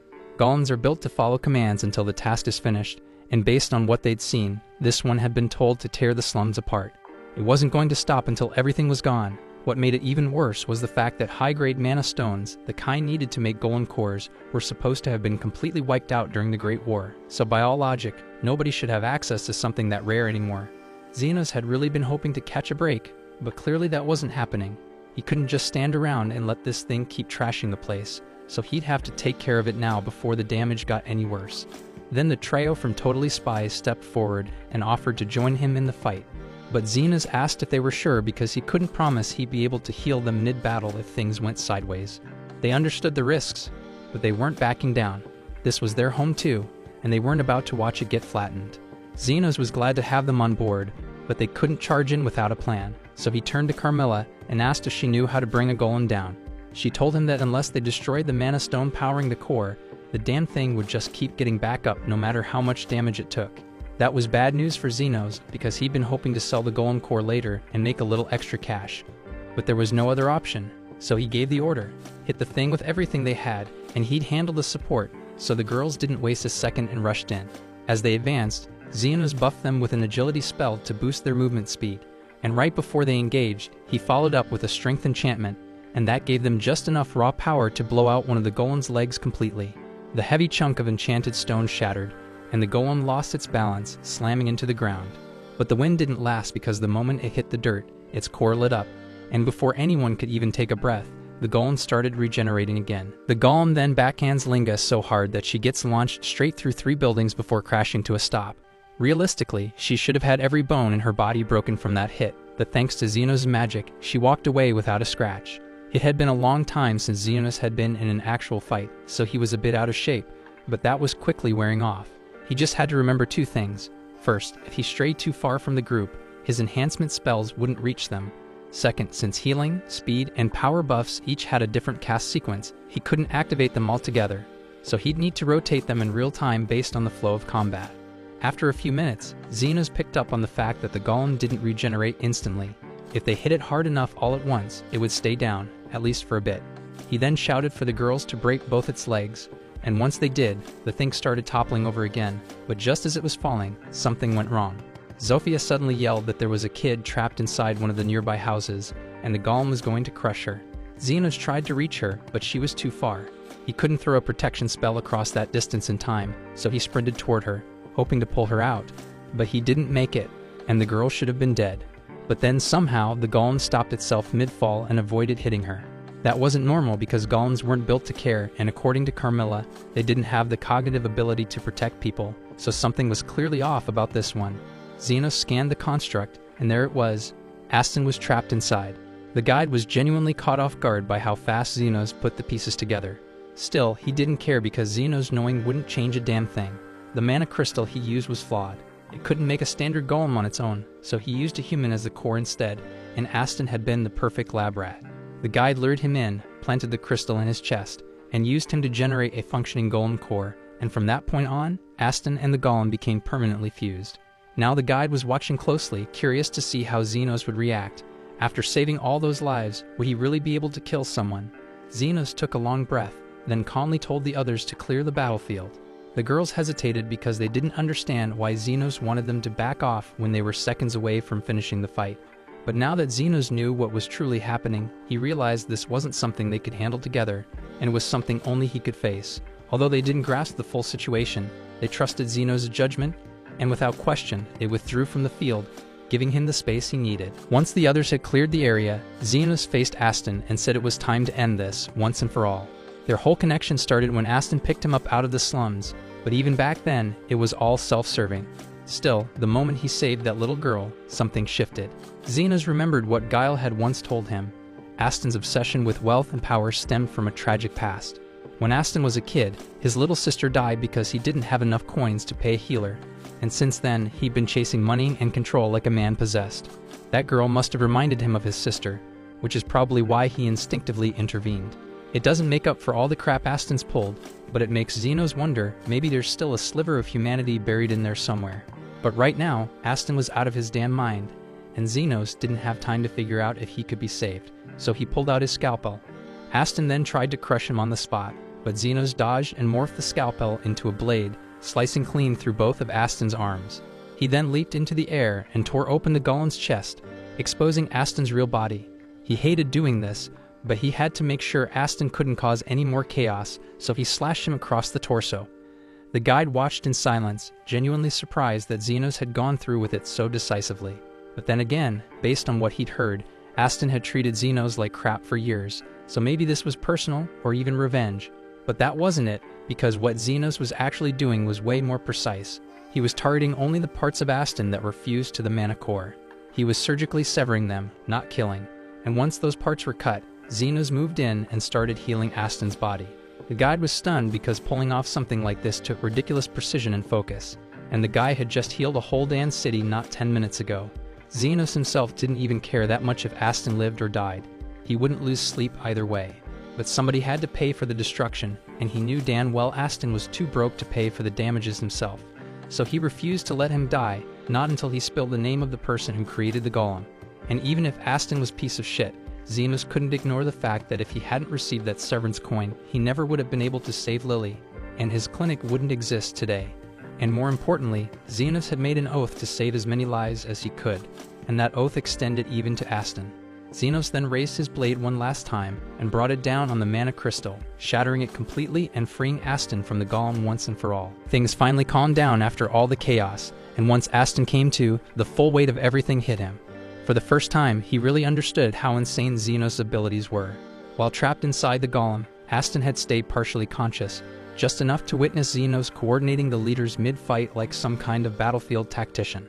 That's when it hit him. Zenos must have been doing the same damn thing back when he was part of Aston's old party. Getting turned into a puppet and used like trash made Aston realize just how much of an asshole he'd been all along.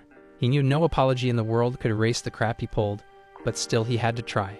Zenos, however, wasn't having it. He couldn't stand watching Aston stutter out half-baked regrets. He told him to lift his head, not because he forgave him, but because he wanted to land one clean hit before heading home.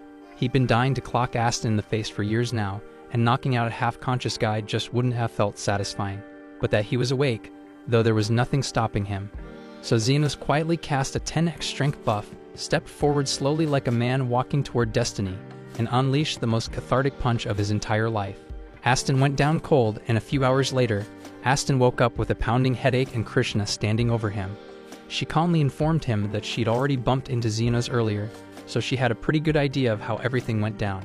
Then she added that he was damn lucky no one died, or he'd be staring down murder charges right now.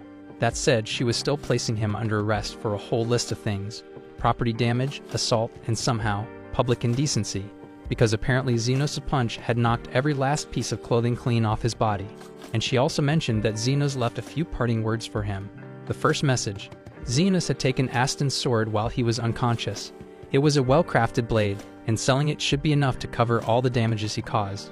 Then Krishna told him there was one more message and instructed Aston to look at his hand, and when he opened it, he saw a single gold coin, Zenos' idea of severance pay.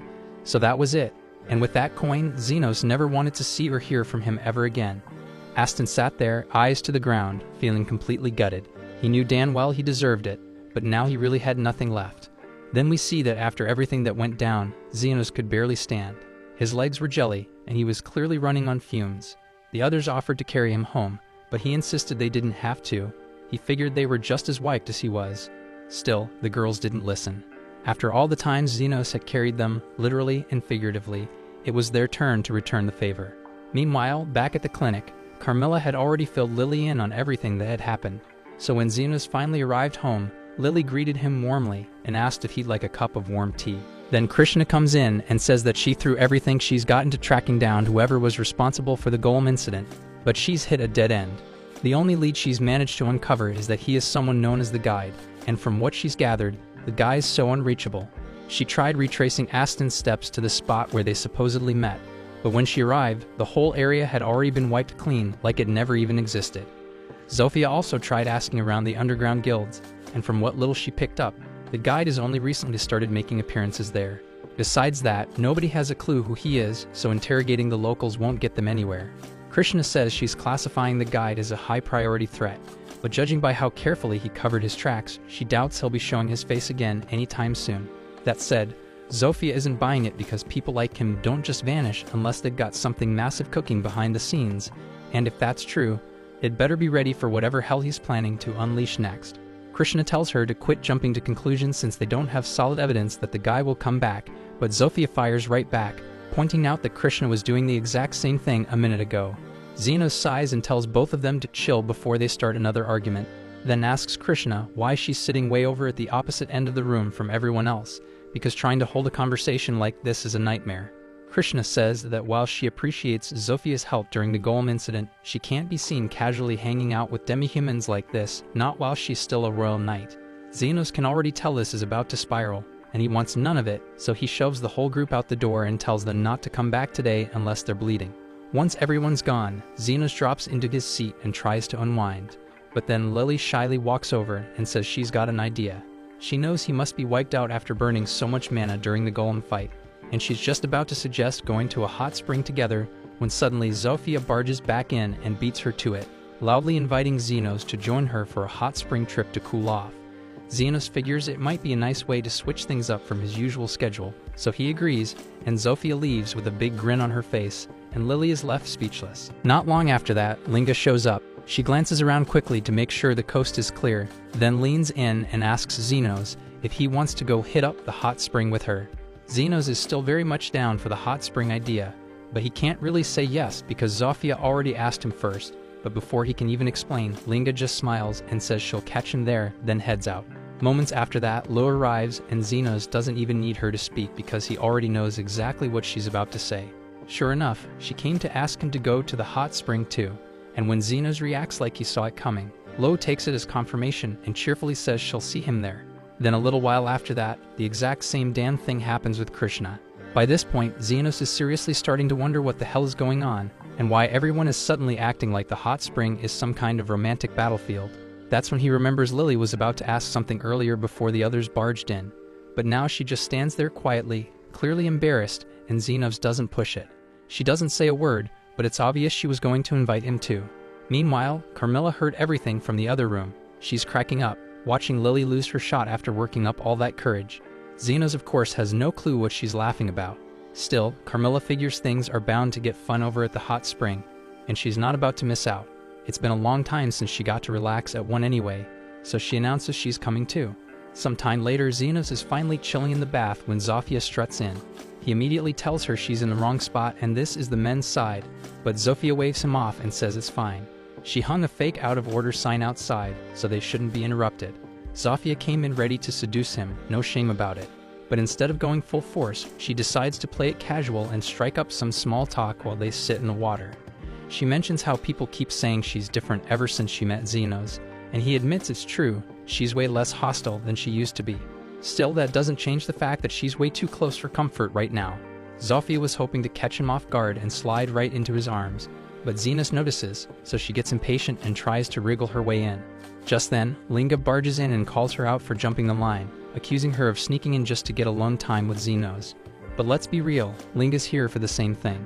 She fakes being lightheaded and starts stumbling towards Zenos like she's about to pass out right into his arms.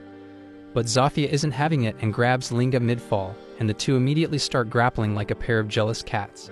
Right in the middle of that chaos, Lewis suddenly rises out of the water like some kind of battle spirit and demands to be part of whatever madness is going on. Zenos stares at her and asks what the hell she's doing here, and more importantly, why she's not wearing a towel. Lou casually replies that she's been lurking under the water this whole time, just waiting for the perfect chance to be alone with him, and as for the lack of clothes, she figured she'd give Zenos a full display of her athletic figure and asks him straight up what he thinks. Zenos squints, but the light behind her makes it impossible to see much. Not that it matters because the entire situation is insane. He just sits there, silently praying that they'll burn off all their energy fighting and leave him in peace. But then of course, Krishna storms in next, furious and yelling at everyone for turning the men's bath into a circus. The others immediately clap back, pointing out that Krishna has no room to talk when she clearly showed up for the same reason. Krishna insists that's not the point, but now all four of them are arguing and fighting over Zenos, and his patience is shot. He finally snaps and shouts for all of them to get lost and head back to the women's bath. It's so loud that Yumin hears him from the other side. She's soaking in the women's bath, and can't believe how bold some girls are sneaking into the guy's side like that. But all she can do is hope their drama doesn't mess up her vacation. A minute later, the girls come trudging back into the women's bath, all bummed out that Zenos turned them down, but surprisingly they're not mad at each other. They actually seem to be bonding. Yumin is genuinely taken aback because it's not every day you see a human, a werewolf, an ogre, and a lizard girl all chilling together like old friends. Later that evening, after everyone's had their fill of steam, they all head out to enjoy a big post-bath meal together. Krishna is still trying to act like she's not part of this mess, pretending she's not friends with anyone, but even she can't resist sneaking glances at the fun and laughing under her breath. Not long after, Zenos tucks Lily in for the night and steps out onto the balcony, where Carmilla is waiting. She asks if he's finally starting to enjoy the trip, and Zenos admits the dinner was nice. Well, it was nice until people started getting hammered and fighting over who got to sit in his lap. Carmilla cracks up and tells him to savor the calm while he can, because things are bound to get chaotic again soon. Zenos tells her to quit tempting fate and jinxing him, but Carmilla just shrugs because a Wraith's gut feeling rarely misses. That reminds Zenos that he's pretty sure Wraiths can't hang around under the sun for long, so how the hell did Carmilla even get here? She smirks and points at a staff resting against the wall. Apparently, she just possessed that thing and asked Lily to bring it along. Wraiths can only inhabit items they were connected to in life, so Zenos naturally asks what she was doing before she died. But Carmilla still doesn't like opening up about her past. She changes the subject, picks up a bottle, and offers to pour him a drink instead. The next day, a loud blast goes off in the kitchen, and Yumin immediately rushes over to see what's going on. One of the innkeepers is sprawled out on the ground. Apparently he was cooking breakfast when the magic firestones inside the stove erupted, and he took the full hit. His arms in rough shape, burned up pretty badly. Yumin steps in right away, saying she's a healer and will do what she can. She manages to stabilize him, but even she admits she's nowhere near good enough to fix the damage completely. His arm's likely beyond saving, and she insists he needs to be taken to the nearest royal hospital as fast as possible, though even then he probably won't regain full use of it. Right then, Zenos shows up to check what the fuss is about. Yumin calls out to him, asking for a little assistance moving the injured man to hospital. But from where Zenos is standing, the guy's condition isn't actually that serious. He figures it's not worth the trip to the hospital and casually starts walking away. Before leaving though, and as a small gesture of thanks for the hospitality during their stay at the springs, Zenos quietly heals the man, no charge, no fuss, just like that. He walks off with Lily, and from Yumin's point of view, it looks like he completely ignored the man and just dipped without helping. She's about to call him out for it, until she glances down and sees the man's injuries are totally gone. For a split second, she wonders if maybe her own healing did more than she thought. But no, she knows better. Her skill level isn't anywhere near high enough to pull something like that off. Only top-tier magic users, saints, or legendary healers can perform that kind of miracle, and that's when it clicks. Zenos has to be a light-level healer. She immediately heads back to report this to her superior, and Renardo is floored to hear there's a healer of that caliber just wandering around unnoticed. If what Yumin says is true, the kingdom would definitely want someone like that working for them. But tracking him down will be tricky, since Yumin barely remembers any details, just that he had black hair. Renardo shrugs it off at first, figuring that if Zenos healed someone without asking for a single coin, then he's probably a decent guy, so there is no need to worry too much about him. That is, until Yumin casually mentions that Zenos was also wearing a black overcoat, so that changes everything. Bernardo suddenly reconsiders and decides it is worth trying to find this guy after all.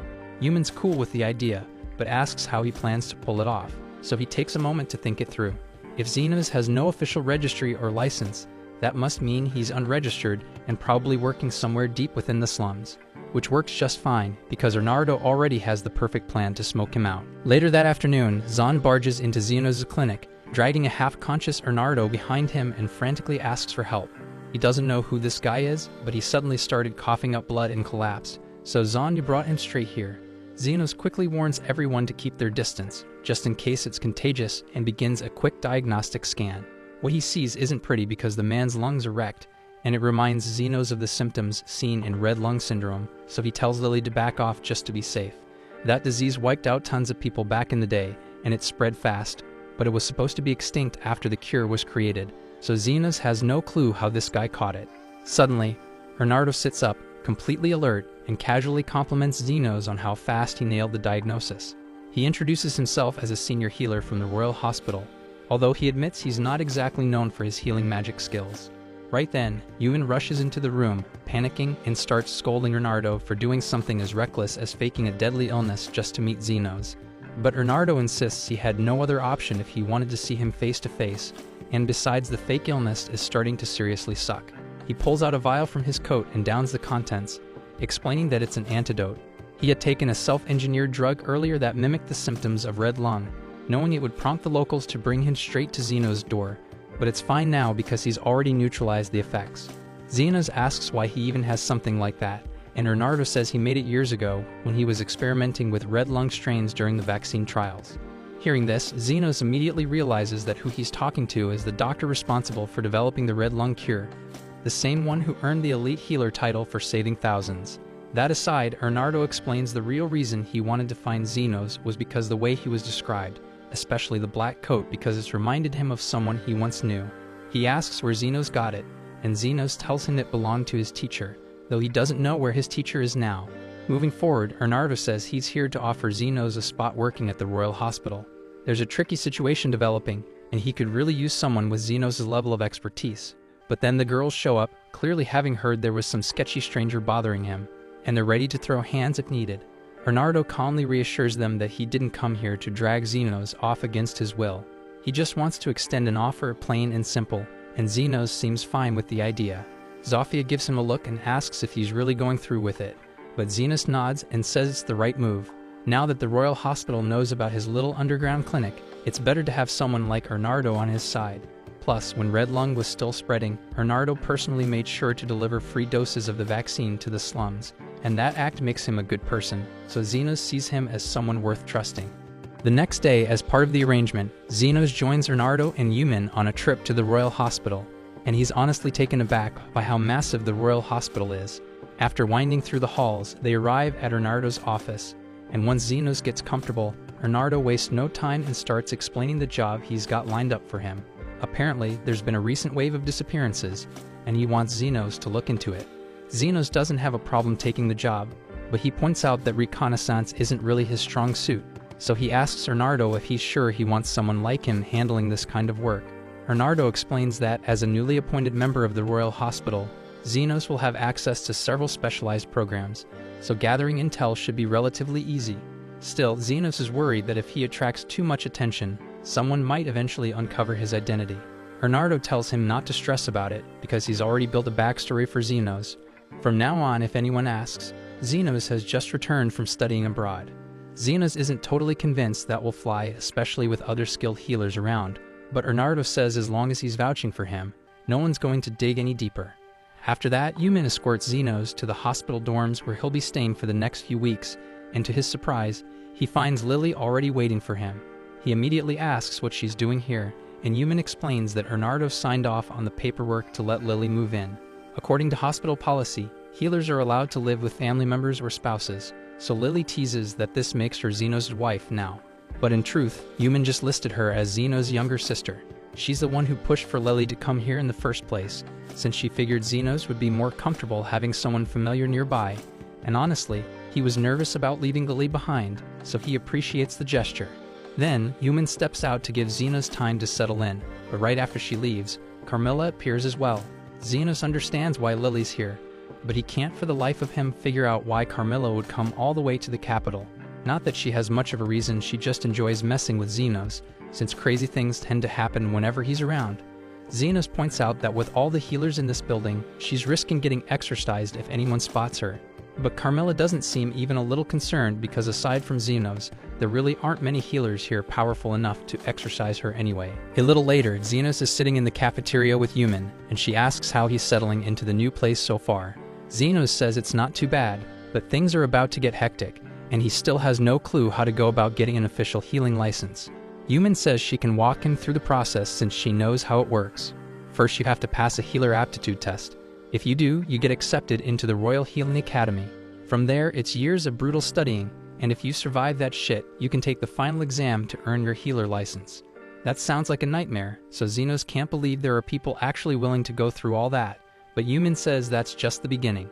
Once you're licensed, you'll need to take another round of exams if you want to become an adventurer or work under military contracts. There are even more requirements if you want to move up through the healer ranks. Most folks in this facility are here to do research or level up their academic standing, but all of it just sounds like way too much for Zenos. He cuts her off and asks her to just skip to the part about the missing people. Human explains that one of the people who vanished was named Alfred, and he was a top-level healer and a researcher. The guy was known for being gentle and brilliant when it came to medicine, and even Bernardo told her that Alfred played a big role in developing the cure for the red lung disease. Zenos thinks Alfred sounds like someone worth saving, but he still doesn't know much about the situation, so he asks if there are any leads. Right then, the cafeteria doors swing open and Goldrin walks in. Zenos asks who that guy is, and Human tells him that's the vice director of the Royal Hospital, also a Class 7 advanced healer. Zenos has no idea what Class 7 means, so Human breaks it down. Healers are ranked in 3 tiers: beginner, advanced, and elite, and each tier has 7 levels. So level 7 advanced healer is the highest point you can reach before hitting elite status. In short, Goldrin's a big deal around here, and apparently, he's aiming to become the hospital's next director. The current director is barely around anymore because he's ancient, so Goldrin basically runs the place now.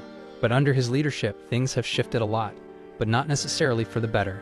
According to Human, the wealthy get VIP treatment whenever they fall ill, while the poor are lucky to leave with an ice pack and a cheap sticker. Goldrin doesn't even bother improving his healing abilities anymore, and word going around is that he bought his way up to level 7.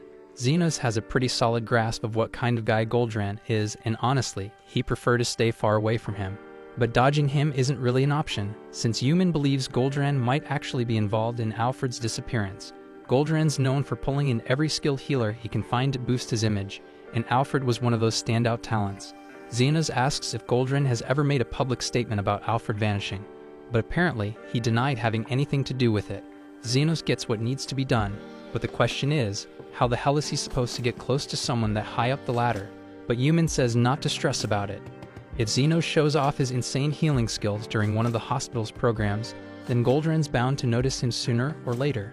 Zenos knows he's good, but he's never actually gone head-to-head with other healers before, so he has no idea how he stacks up, but he's willing to give it a shot. Right then, one of Human's colleagues called Crescent strolls over and asks why she's hiding out in the corner without him. Human tells him she's allowed to eat wherever she wants, but Crescent takes it the wrong way and assumes she's just teasing him. Then he notices Zenos and realizes he's the guy backed by an elite healer, which makes him jealous, but instead of starting something, he just throws a passive-aggressive jab, telling Zenos not to embarrass his sponsor, and walks off. Zenos turns to Human, asking what that was about. She explains that Crescent is a classmate of hers and used to be decent, but ever since Goldrin scouted him, his ego's been out of control. Zenos then thinks back to his early days. Back when he was still a kid, he found a corpse in an alley and started practicing his magic on it, hoping to bring it back. But just as he was about to raise the dead, his soon-to-be teacher smacked him across the head. The guy told him not to waste his talent on corpses and to learn how to help the living instead, and that was the day his life shifted. The man took Zenos in and started teaching him healing magic, alongside another student named Veritra.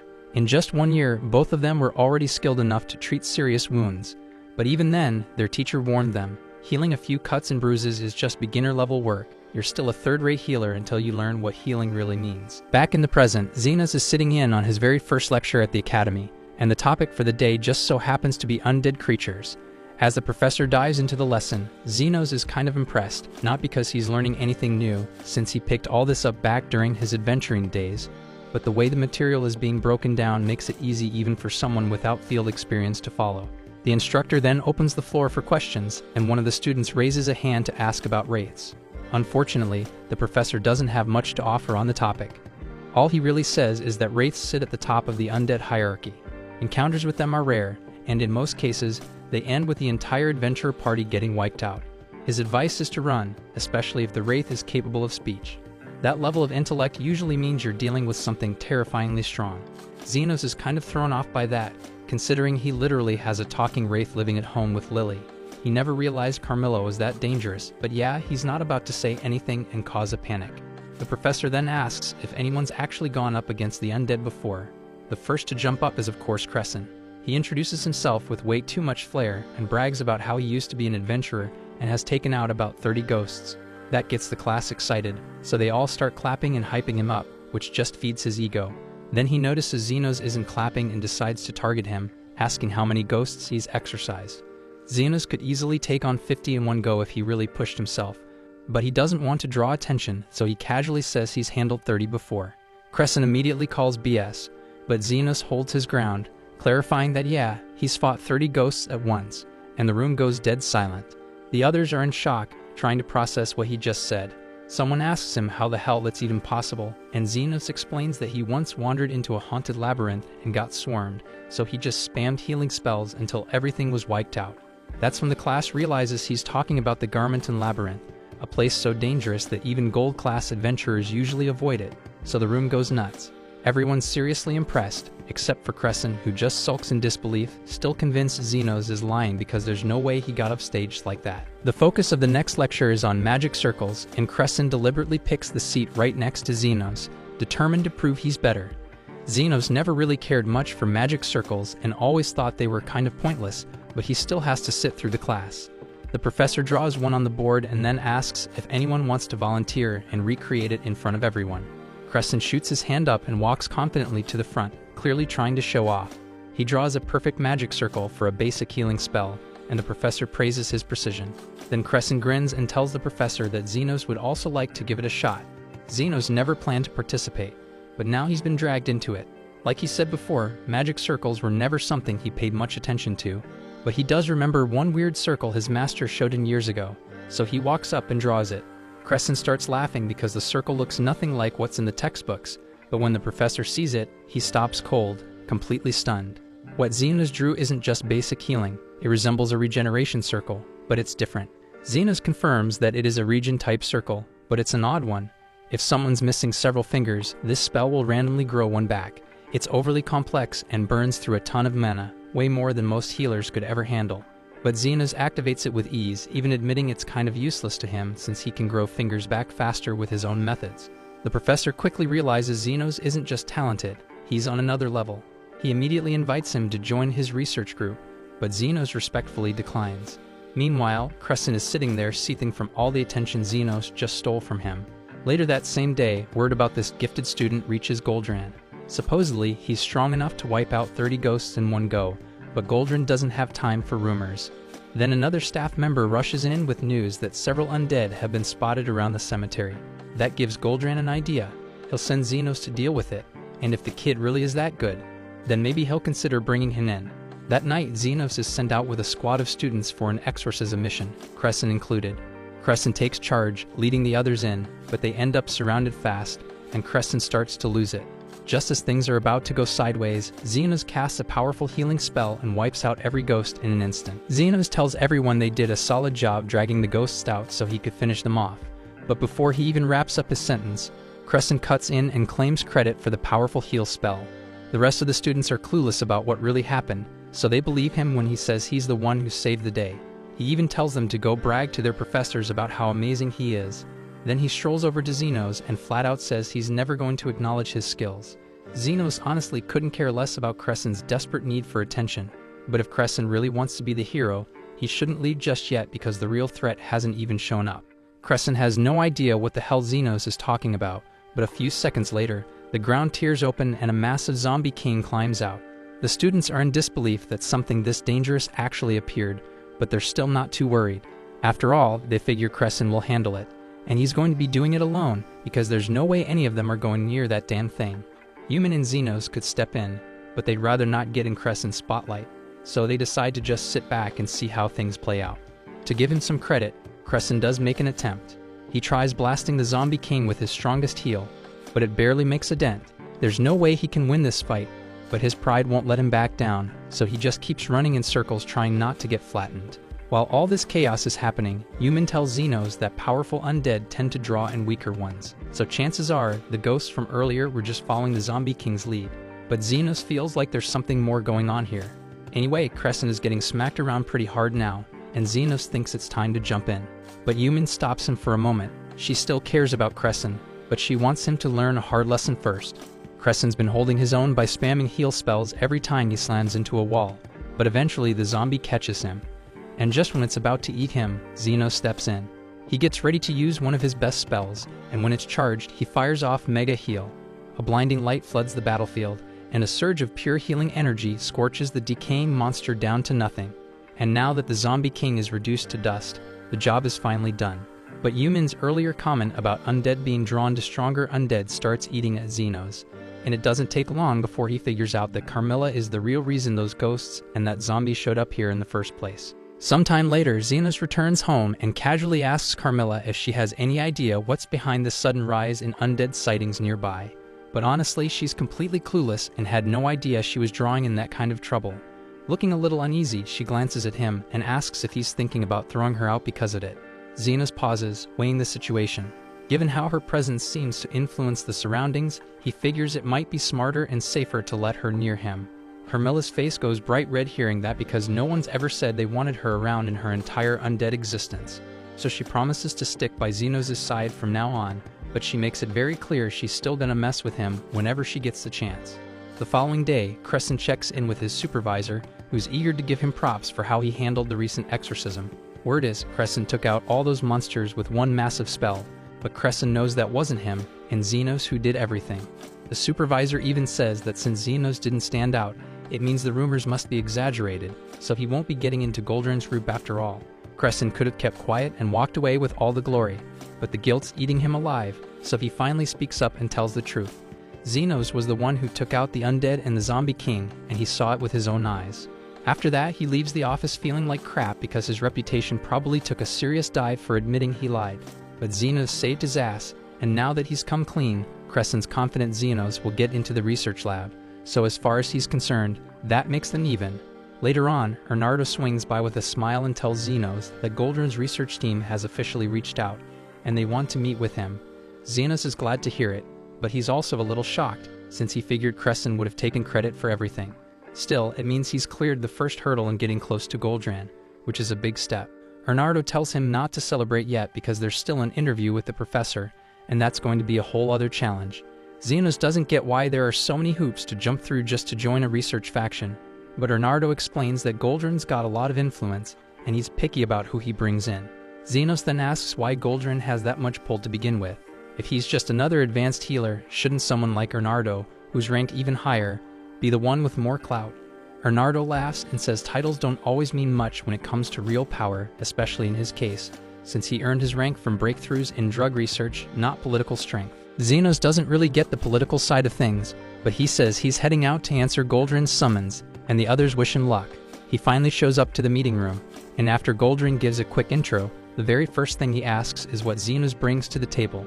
Zenos just replies that he's a healer, so he heals people, but Goldrin's not impressed. He says that answer's too basic, and any average healer can patch people up, but someone like Zenos should be aiming way higher. He points out that healers carry serious weight in this country, and honestly, the whole nation probably wouldn't exist without them.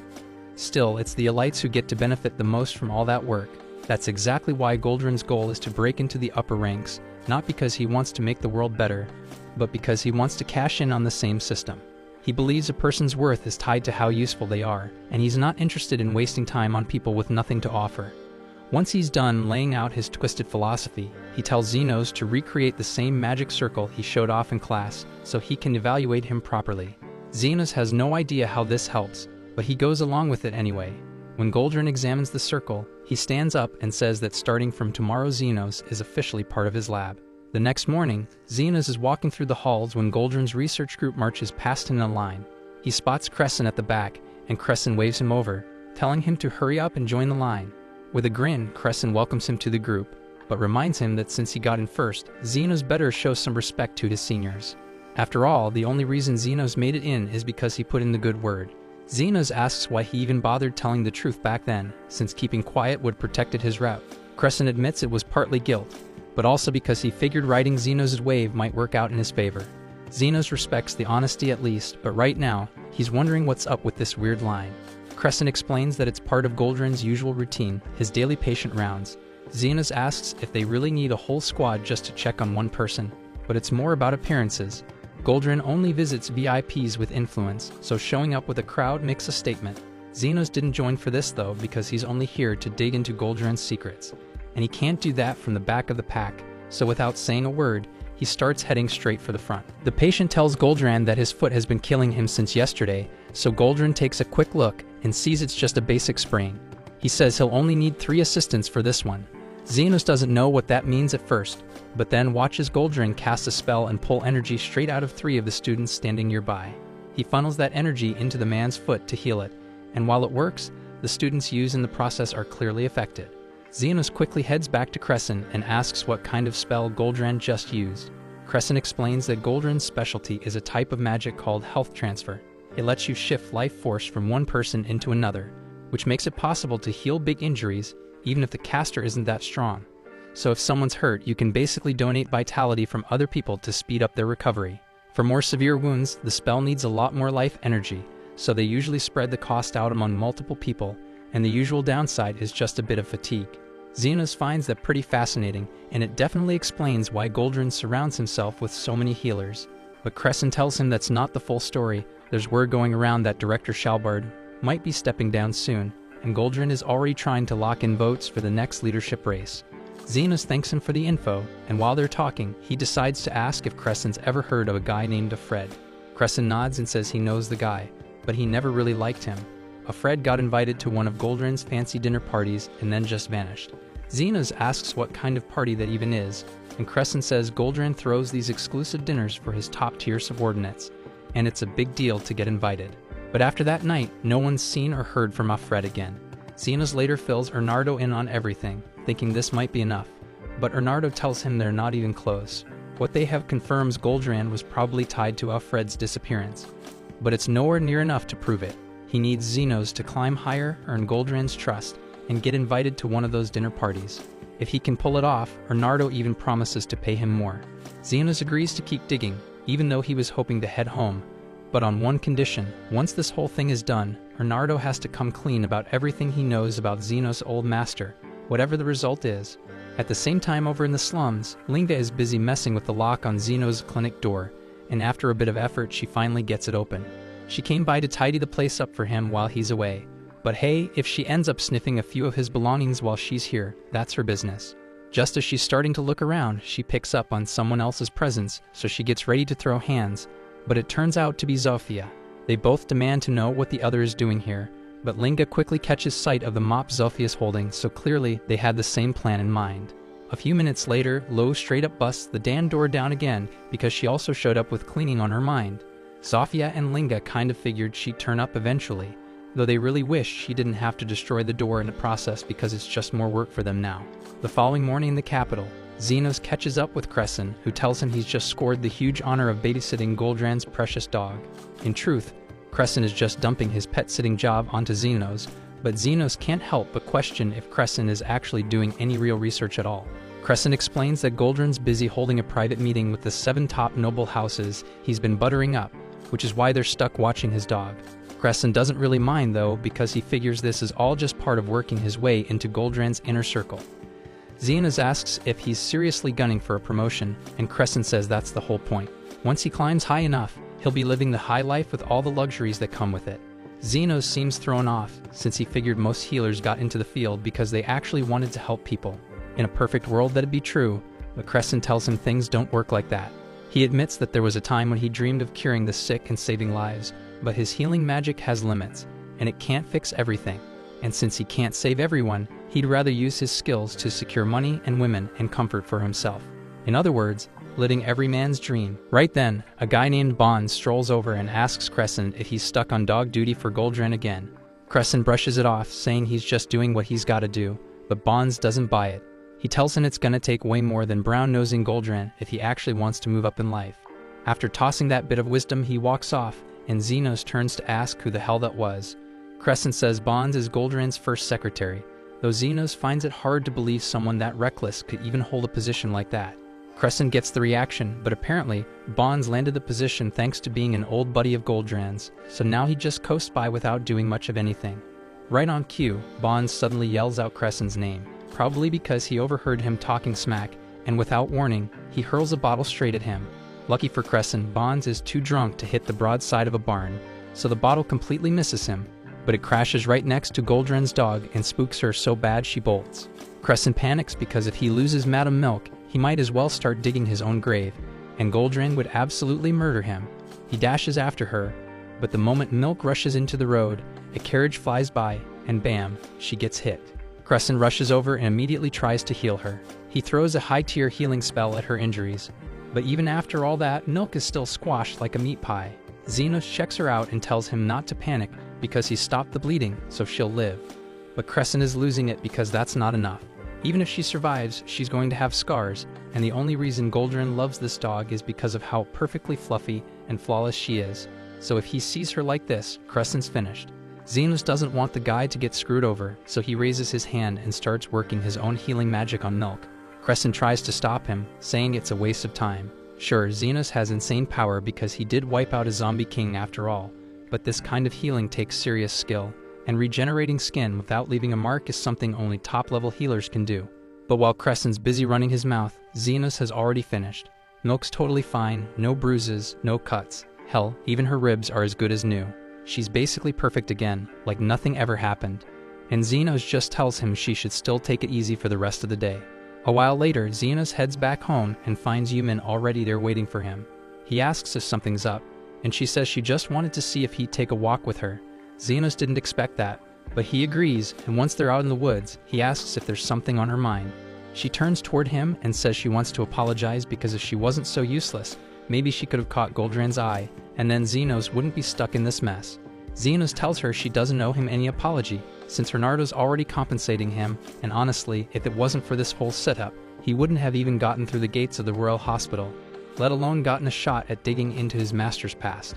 There's a lot for him to gain, so he makes it clear she shouldn't blame herself for any of this. Yumin's relieved to hear that, but since he brought it up, she realizes she doesn't know much about this master he always talks about, so she asks what kind of guy he was. Zenos says he's not totally sure because his master was kinda sketchy, to be fair.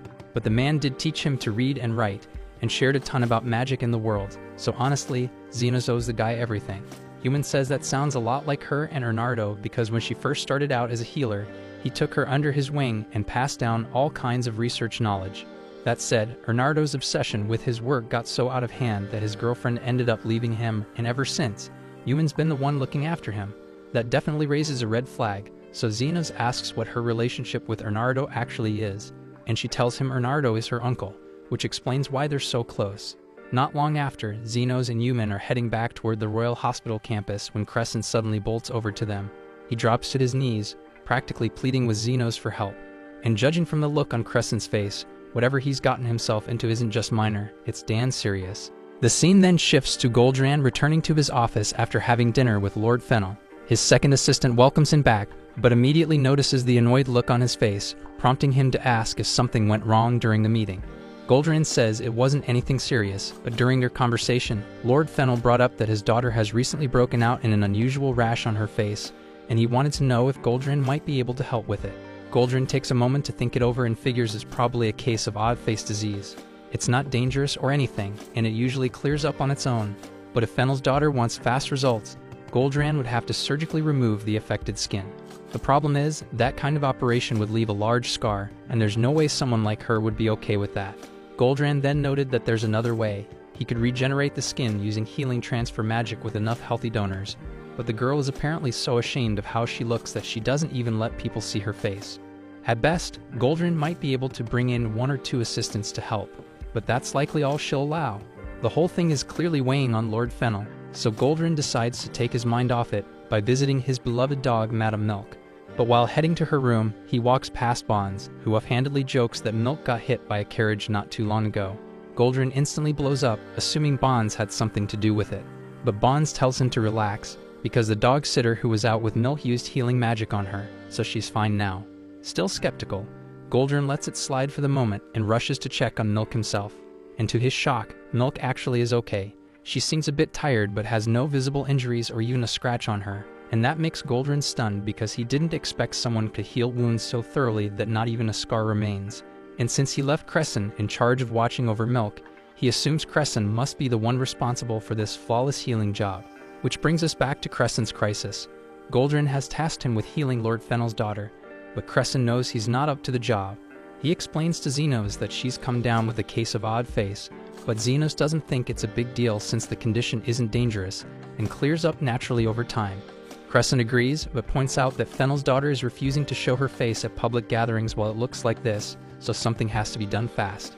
Zenos wonders why they don't just slice out the infected area, but Crescent explains the infection runs too deep, so cutting it out would leave a massive scar across her face, and if he's the one responsible for disfiguring the daughter of one of the 7 most influential nobles, he's finished.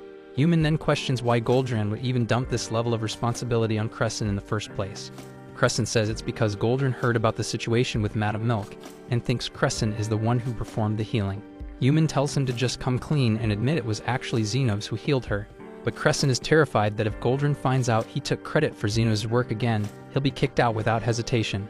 That's why he's begging Zenos to help him pull this off without fail. Right then, Lily arrives with some tea for the group and introduces herself as Zenos' younger sister. Crescent is totally taken aback because he had no idea Zenos had such an adorable little sister. Lily happily accepts the compliment but quickly adds that she already belongs to Zenos, so no matter how sweet Crescent is, she's off limits. That's not at all what Crescent meant when he praised her, so he tells her that since he and Zenos are already pretty close, that practically makes him family, meaning she's his little sister too. But Zenos comments that he doesn't recall ever agreeing to that big brother relationship. The following day, Goldran brings Crescent to Lord Fennel's estate, and Crescent brings Zenos along with him. But as soon as Fennel greets them, he looks visibly distressed. He explains that there's been a complication. His daughter Charlotte is now refusing to allow any kind of procedure. Charlotte says she's terrified of ruining her looks and no longer wants to take any risk of being scarred. Still, Fennel is confident that Goldran can find a way to treat her without harming her appearance, and pleads with him to help persuade her. Goldran agrees to try convincing her, so they all head over to Charlotte's room to have a talk. Fennel goes first, reassuring his daughter that the surgery will go just fine and that she can believe him because he's always been honest with her. But Charlotte quickly brings up the time he promised to buy her a fox fur coat for her birthday and didn't follow through. That mess wasn't entirely Fennel's fault, but it's still a broken promise, and now there's not much else he can say to win her over. Next up, Goldran steps in and tells Charlotte that he's a doctor from the Royal Hospital and she has nothing to worry about because he'll handle the operation himself. But Charlotte isn't buying that shit because she's convinced someone might have paid him off to purposely mess up her face. While Fennel and Goldran keep going back and forth trying to assure her that the whole thing is safe, Crescent starts drifting off into wild thoughts. He's imagining that if he's the one who fixes her face, maybe Charlotte will fall head over heels for him, and Zenos can't even be bothered to shoot that dream down. Crescent then asks Lord Fennel if he can say a few words to Charlotte, and once he gets the go-ahead, he introduces himself as one of Goldran's aides. But before he can say anything else, Charlotte immediately shuts him down. She tells him his voice is irritating, and he's got no business talking to her. Since none of the others made any progress, Goldran turns to Zenos and asks him to try instead. Zenos nods and walks up to her door, ready to give it a go. He calmly introduces himself as one of the assistants, and right as Charlotte's about to cut him off, Zenos jumps in first. He tells her he just wants a quick word about the operation. If she doesn't want to do it, that's fine. Honestly, who wouldn't be nervous about getting their face sliced open? And besides, the odd face thing isn't fatal. It just means she'll eventually be stuck with a big mole on the side of her face that makes her look like an old granny. That's all he came to say, so he turns around, ready to leave. but Charlotte calls out for him to stop. Turns out the idea of looking like an old lady shook her up enough to change her mind. She agrees to let everyone come in and asks if what Zenos said was really true. Crescent tries to explain, but before he even gets a word out, she cuts him off again, telling him to shut his damn mouth because she still can't bear the thought of his toxic breath polluting the air. Goldrin chimes in and tells Charlotte that in past odd face cases, after about a month, the condition morphs into mole-like growths shaped like an old woman's face. That image terrifies Charlotte, so she desperately asks Goldrin if there's any way to stop that from happening. Goldrin explains that sadly, the only way to erase the mark is through surgery, but Charlotte still refuses because she's terrified it might not go well. Fennel gently reminds her that if they just sit around doing nothing, the mark will only keep spreading. That's why she needs to put her trust in Goldrin and let him handle it. She asks if he can give her his word that she won't be left with any scars, but Goldrin admits he can't make that kind of promise because actually he's not the one performing the actual operation. Hearing that, Charlotte bolts, yelling that she won't agree to anything unless someone can give her a 100% guarantee that it won't mess up her face. Sometime later, Zenos finds Charlotte out on the veranda attached to her room. She seems to love birds, since there's a whole group of them nearby. But Zenos quickly notices one of the birds looks injured. Charlotte tells him she found it in the garden not too long ago, and with how bad the injury looks, they'll probably never be able to fly again, just like her.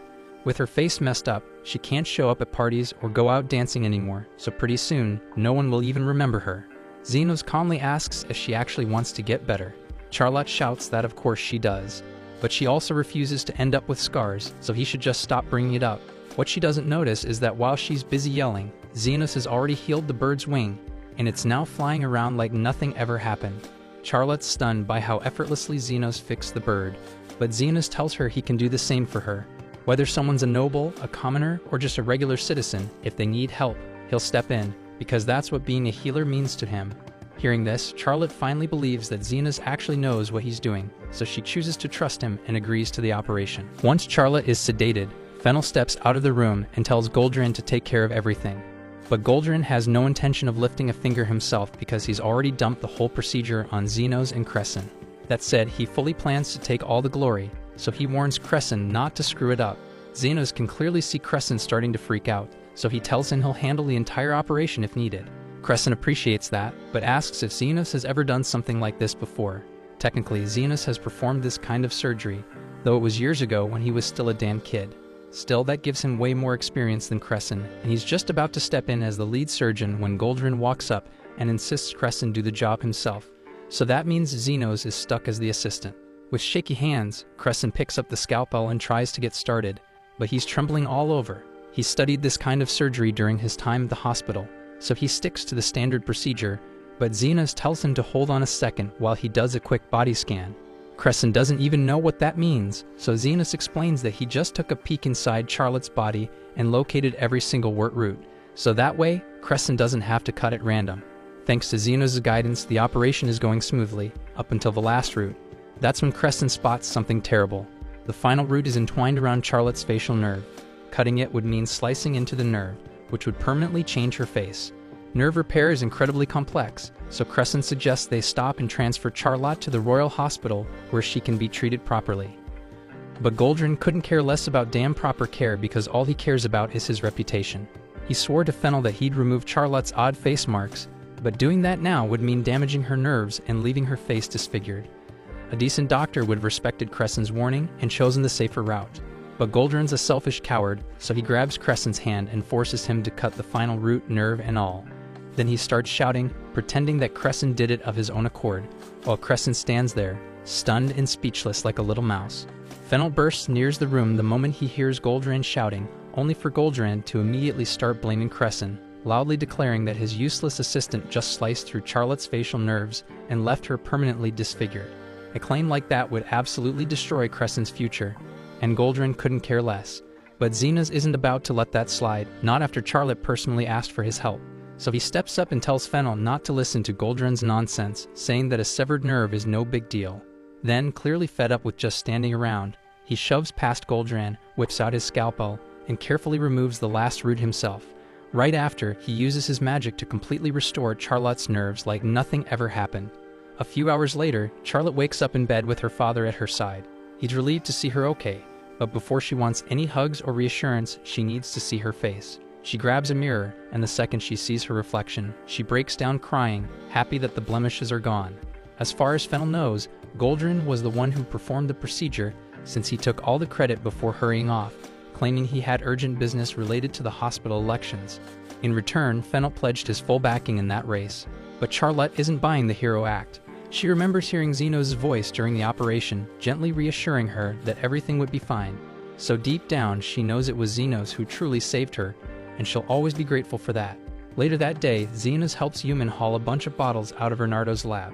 Yuman says they're part of Renardo's latest batch of potions, but she has zero clue what any of them are supposed to do. While they're in the storage room, Crescent comes dashing in with big news. Both he and Zenos have been invited to one of Goldrin's exclusive dinner parties. It sounds like a major opportunity, but Yuman notices that Crescent doesn't seem all that thrilled. He claims to be excited, but truthfully he's a bit uneasy about dealing with Goldrin again after what happened. Still, it might open some important doors for him, so he decides to go anyway. The party's happening tonight, and Crescent tells Zenos he'll catch up with him downstairs in the hall. Soon after Goldrin's grand event begins, and once all the guests are comfortably settled, he steps forward and proudly declares that he's secured backing from Lord Fennel. With that key endorsement, his rise to becoming the next director of the Royal Hospital is practically guaranteed. Just a matter of wrapping it up before the month is out.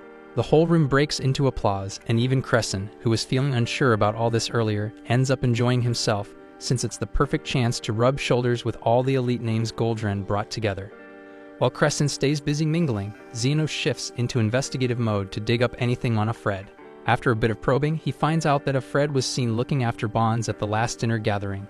So Zenos heads over to Bonds and casually asks if he remembers running into someone named Fred at the last party. Bonds does remember him, says that while everyone else was busy networking, Fred was the only one who brought him a glass of water. According to Bonds, the guy was kind of odd, but at least he liked him. None of the other guests cared, since Goldrin usually warns his pupils not to talk to Bonds and calls him a liar.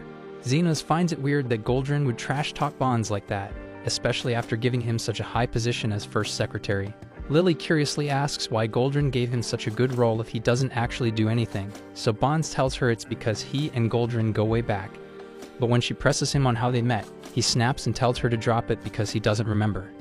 Zenos figures pushing Bonds any further is pointless because he's already way too drunk to remember anything useful, but Lily's not convinced. She's pretty sure Bonds is hiding one of Goldrin's big secrets, so she grabs a waiter and asks for several more bottles of wine, planning to keep pouring drinks until Bonds slips up and spills everything. For the rest of the night, Lily lays on the charm, hyping up Bonds nonstop while keeping his glass full. Eventually, she gets him completely hammered, exactly what she was aiming for. Even though it's going well, Zenos is a bit rattled seeing someone like Lily pull off something this slick. She tells him she picked up the move from Carmilla, and he's not too thrilled that Carmilla's been teaching Lily shady tactics. But regardless, it worked, so he leans in and asks Bonds directly if he knows what happened to Fred after their last encounter. Bonds is barely hanging on, but he mumbles that he remembers Fred walking him outside for air, so Zenos figures he'll try the same move. Maybe if they retrace those steps, Bonds might start opening up again.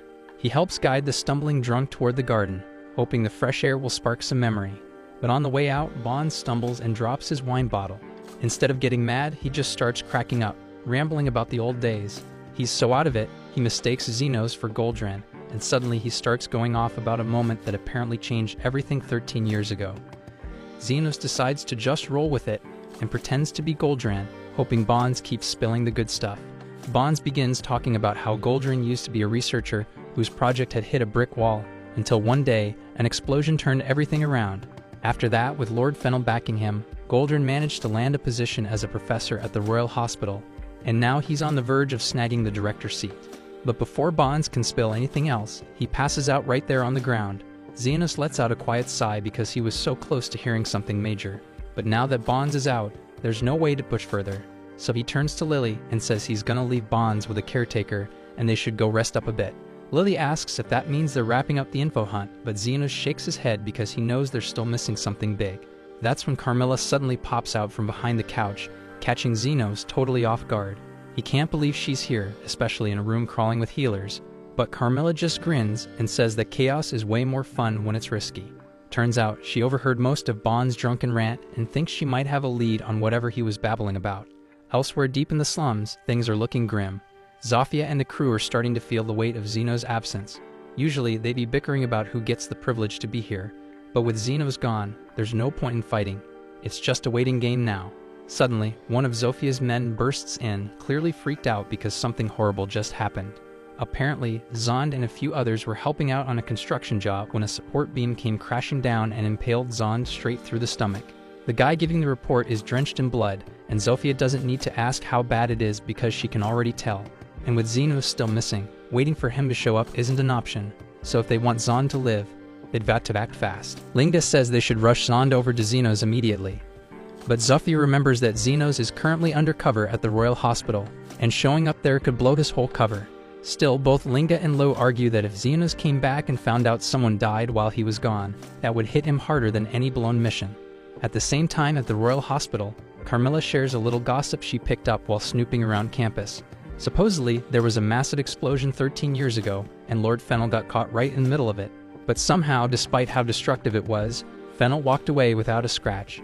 And from that day on he's been loyal to Goldran. When a powerful noble suddenly owes their life to a healer after a disaster, most people assume that healer saved their life. But based on how bad that explosion supposedly was, Fennel should have needed a complete rebuild from head to toe. Zenos then points out that full-body healing is doable as long as the person's heart is still ticking. But while he might be capable of pulling that off, there's no shot Goldran had the skills to do it. So Lily thinks someone else had to be the real savior. She believes another healer must have stepped in and patched up Fennel. But before Fennel woke up, that healer left the scene. Goldran probably jumped in, claimed all the credit, and used that moment to get Fennel in his pocket and boost his way through the hospital ranks. Lily also figures that Bonds must have witnessed everything and has been blackmailing Goldran with it. And when Alfred was looking after Bonds at the last party, maybe Bonds let something slip. That might explain why Alfred vanished, afraid Goldran would come after him. Just then, Crescent walks in, saying he's been hunting all over for Lily. He just finished chatting with some big-name guests and wanted to introduce her, thinking it'd be good networking. But Lily brushes him off, saying she couldn't care less about politics and would rather stick with Zenos. Still, since Crescent won't back off, she agrees to tag along for now. After Lily heads off, Carmilla leans in and asks Zenos if he's considered the other possibility behind the explosion. Sure, Lily's theory makes a lot of sense, but based on how Carmilla described the blast, there's no way Fennel was the only one caught in it. A whole crowd must have gotten hit, yet somehow the only survivor just so happened to be the exact noble Goldran needed on his side. Now toss in the fact that Goldran knows how to do life force transfers, and the pieces start clicking. Goldran likely drained all the wounded, funneling their energy into Fennel, which means he basically sacrificed a bunch of people just to save one. Technically, under this kingdom's law, that wouldn't even count as a major offense. Still, Zenos hates the idea of throwing away lives like that, and considering the details, it's possible Alfred found out the truth and managed to stay off Goldran's radar. Carmilla asks what Zenos plans to do now that he knows all this, but he just says he's going to report everything to Bernardo and move on because it's not his job to pass judgment. Zenos gets up to return to the party, but as soon as he walks in, he notices the whole room focused on something outside.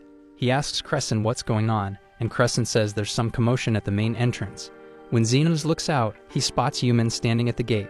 The guards have her blocked, telling her no one gets in without an official invite from Goldran. But Yumin insists it's urgent and she needs to speak with her friend now. Suddenly, Lo calls out Zenos' name from the crowd. Zofia quickly scolds her for blowing their cover, saying this is exactly what they were supposed to avoid. Lo apologizes, but Zon's condition is critical, and there's no time to play it safe anymore. When Goldran hears there are demi-humans outside, he flips out and demands that the guards remove them at once. But Linga knocks the guards down instantly, and Lo storms in with Zon slumped over her shoulder. She shouts for Zenos, saying it's an emergency, and as soon as people hear her say his name, murmurs start spreading, and everyone wants to know if Zenos really associates with demi-humans. Zenos tunes out the crowd and turns to Lu, asking what the hell's going on. She tells him Zong was seriously injured in a construction mishap. They rush to the hospital dorms looking for Zenos, but instead bumped into Yumin. And after laying everything out for her, she let them know that Zenos was actually here. Goldran storms over and demands to know what Zenos is doing associating with demi-humans. Zenos brushes him off and tells the others he's heading out to help. Goldran then questions if Zenos seriously plans on helping them, warning that doing so will cost him any shot at joining Goldran's inner circle. But Zenos couldn't care less about being part of some elite clique, because his job is to heal whoever needs it. He then tells Crescent goodbye and turns to Lily, saying it's time to move. Without hesitation, he scoops her up and leaps over the railing straight to the ground floor. Crescent watches them disappear into the distance, baffled that Zenos would just toss away such a promising future. Goldrin steps up to Crescent and tells him not to get any stupid ideas. Now that Zenos has defied him, Goldrin vows to personally make sure he never gets to practice medicine in that hospital again. Crescent admits it was reckless, but even if staying in Goldrin's favor means power and influence, he can't forget how Zenos would treat anyone, whether it was a stray or a noble, without bias. And he knows damn well that Goldrin would sell out anyone if it meant climbing higher, but that's not who Crescent wants to be. So he makes up his mind, leaps over the railing, and follows after Zenos, hoping to help. But by the time he catches up, Zenos is already finished patching up Zond. So in the end, he didn't even need to throw his future away. Yumin calls him a dumbass for tossing it all for nothing, but also she heard what he said earlier, and those might have been the most honorable words she's ever heard from him. So yeah, he's still annoying, but she's proud to call him a friend. The following day, Zenos catches up with Bernardo and fills him in on everything he uncovered about Goldrin's shady past. Bernardo recalls of Fred once saying he was in some kind of accident as a kid. That must mean he was one of the survivors from back then, and if Goldrin was the one responsible for the blast in the first place, then Fred could be planning to settle the score during Goldrin's upcoming promotion party. If that's the case, Bernardo decides he'll have to show up himself. But aside from that, he tells Zenos he's genuinely grateful for all the dirt he helped dig up, so his assignment is officially complete. Zenos asks if Bernardo really means it, but this was the deal from the beginning. Bernardo just needs a little time to sort out Zenos' exit paperwork, and once that's squared away, he'll tell him everything he knows about Zenos' old mentor. Until then, Yumin suggests they should throw a farewell party to send him off. That evening, they all gather in Zenos' room. Crescent is already wasted, sulking over the fact that Zenos is leaving. Yumin and Lily tease him for being such a mess, but it doesn't help. Zenos tries to lift his spirits by saying he's flexible enough to land on his feet wherever he goes. Crescent appreciates the kind words, but they do nothing for his mood. And now he's worried that he's drinking so much he's seen things, and swears that there's a wraith glaring at him through the wall. The next morning, Zenos is set to head out, so he and Lily say their goodbyes. But before they leave, Yumin hands him a note from Bernardo that's supposed to explain the truth about Zenos and his master. However, when they get to Bernardo's office to grab it, they notice something's off. There's something weird hidden in his desk. And right then, somewhere else, Bernardo has already massacred everyone at Goldrin's big victory celebration. Mere minutes earlier, Goldrin had been basking in the glow of his rising fortune, savoring the thought of what life would be like once he officially took over as hospital director. That's when Lord Fennel appeared, wearing a pleasant smile as he congratulated Goldrin, saying it was about time he claimed the role he had long earned. Goldrin thanked him politely, but the moment stuck with him, dragging his mind back to the incident that kicked everything off 13 years ago. Back then, there was a huge explosion at a magic tools factory, and Goldrin was already on his way back to his hometown after years of research had led him nowhere. On the road, he saw a noble lying injured, and he figured healing the guy might pay off later. What he didn't realize was that the man lying there would turn out to be one of the 7 major nobles in the country. Even more unexpected, it was the first time Goldrin's health transfer magic actually worked, though it came at a cost. He pulled life force from the other dying victims of the explosion to save that one noble. Too bad for him, Bonds happened to capture a photo of the whole thing.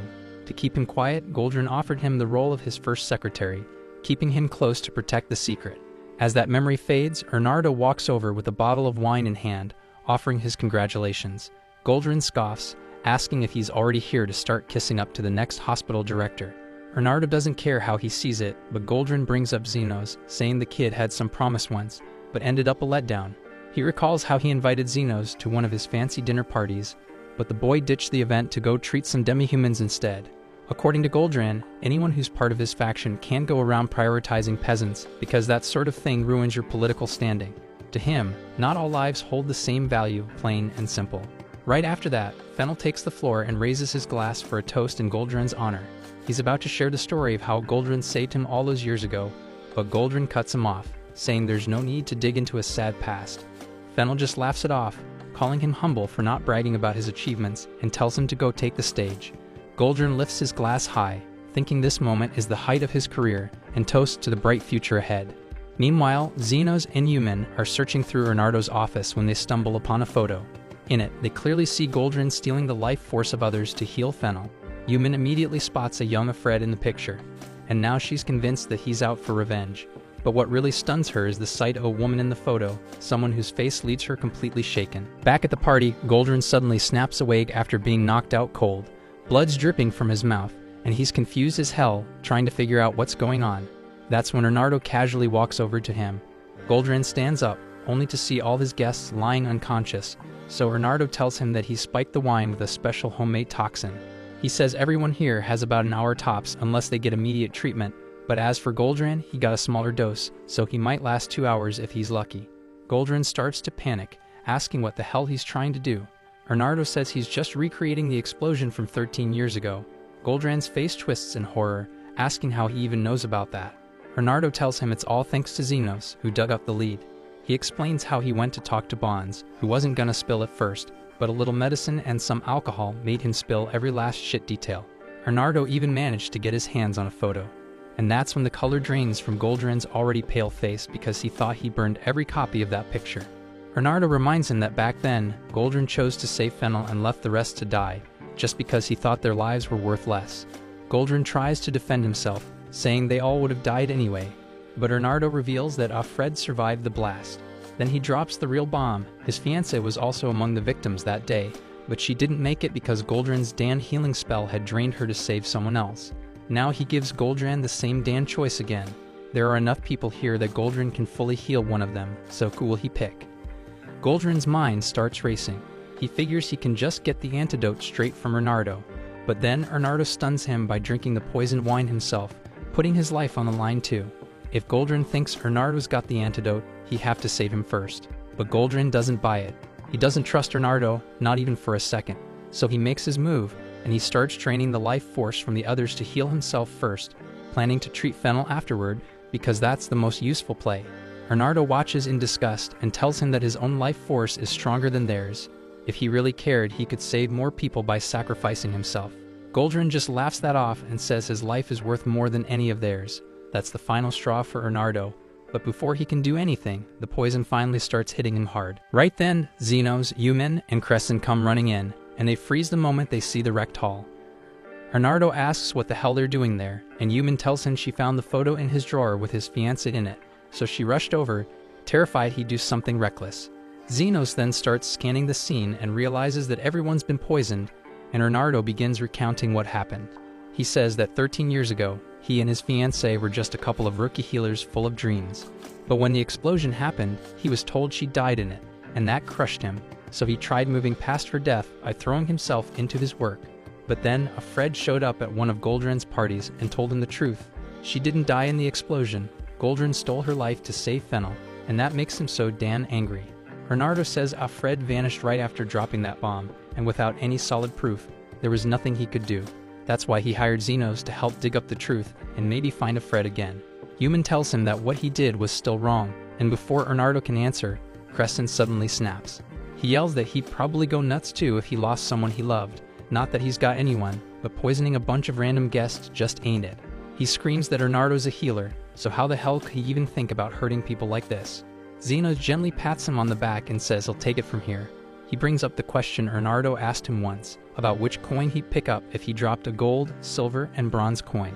And now Zenos finally gives his answer. He says he'd pick them all up because he grew up with nothing.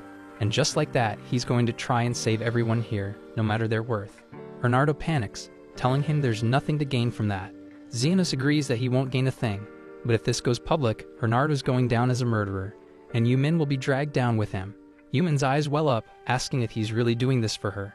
Zenos nods and says that it's his way of paying her back for that farewell party, because it was the first time in his life someone was actually sad to see him leave. Bernardo warns him again. Healing won't cure the poison, but Zenos just says there's no time to identify it anyway, so he starts healing all the people at once. Bernardo tells him it won't detoxify the poison, it'll only ease the symptoms. But then he suddenly realizes he's standing in the area of Zenos' basic healing spell, and it finally clicks what Zenos is trying to do. Zenos explains that most toxins naturally leave the body over time, if the person doesn't die first. And what he's doing is helping everyone's body hang in there long enough to fight the poison off. So it's just a matter of whether his healing outlasts the poison. Yumin and Crescent step up to help too, and Zenos tells them to stick with the ones who look the weakest. Bernardo watches in disbelief because the basic heal spell isn't even supposed to last this long. But Zenos just shrugs and says he wouldn't know because he never had a formal education to learn the limits. That hits Bernardo and he starts opening up. He talks about his fiancée, how she became a healer just to save lives. She was the most decent, selfless person he ever met, And then there's Goldran, the exact opposite. Bernardo says he just couldn't sit back and watch someone like that become director. That's why he snapped. But now, looking at all this, he regrets everything. He thanks Zenos for pulling him back before he turned into something even worse, and Zenos tells him sure, he can thank him with a bonus, because healing this many people sure is helling easy. Soon, all the guests start waking up one by one. The poison's finally out of their systems, but Goldran's still lying there, pale and twitching, and he starts yelling at Zenos to heal him too. Zenos calmly tells him he doesn't take orders, especially not from someone like him. Goldran grits his teeth but can't do anything, so he tells the healers from his own faction to help him instead. But then the memory hits them, how he tried to drain their life force while they were unconscious, and none of them move, and they straight up refuse. Zenos looks down at him and says he's still willing to do it for the right price. He scribbles down a number with more zeros than mistresses in his sorry life, and the old man flips out, saying that's robbery for a simple heal. Zenos shrugs again, saying then he can just die. So Goldran panics and agrees on the spot, but before Zenos casts anything on this jerk, Fennel walks in. He tells Goldran that they'll be having a very detailed talk later, and it finally hits him that he's about to lose everything. Not long after, Bernardo gets locked up, and Zenos and Yuman come by to visit him. Bernardo, still acting like his usual cheerful idiot self, seems surprised they managed to get permission to see him this fast. Zenos tells him it's thanks to a few contacts he has in the Royal Guard, and right then Krishna shows up, claiming Zenos is just using this visit as an excuse to see her. Zenos doesn't even bother arguing and just lets her stay in her fantasy bubble before turning back to Bernardo because he's got questions. Yuman jumps in first, asking if he really did poison the guests at the party, but Bernardo casually says he technically didn't. He only made a chemical that would knock everyone out and freeze them for a while, just enough to recreate the explosion scene from 13 years ago and get Goldran to admit what he did. But the moment he started coughing blood, he knew something was off. He swears he didn't mess up the formula, and that's when it hit him. Someone else had poisoned the wine too. He figures a Fred was the one behind it, probably hiding among the collapsed guests, just watching it all unfold. Yuman lights up at the thought that Bernardo's actually innocent, but he shakes his head. Even after realizing the poison was real, he was still willing to let everyone die if it meant getting revenge. Krishna, thinking things over, says that with the proof they got, and considering Bernardo's friends with Zenos, she'll pull some strings to get him released soon. Yuman gladly asks her to do that, and they wrap it up. Right before they leave, Bernardo stops Zenos and tells him to be careful. He's sure it's nearly impossible for Fred to have survived after Goldran drained his life force, which means he might not even be human anymore. Bernardo believes Fred's not just after revenge, his goals are darker, and since Zenos ruined his little show, he might be the next target. But Zenos just shrugs it off and says he doesn't give a damn. If Fred wants to come after him, he'll hit him with one hell of a bill for all the trouble. And with that, he heads home to his chaotic, unwanted harem and gets back to doing what he does best, being the underground healer who will treat anyone or anything for the right price. Somewhere else in the kingdom, we finally see the one pulling the strings, and it's the damn guide. He's taken over Alfred's body and looks seriously disappointed that his entire plan just went straight to hell. But this is where the season 1 has ended. Thanks for watching, and I'll see you soon in the next anime. And remember to like and subscribe to the channel to make me continue.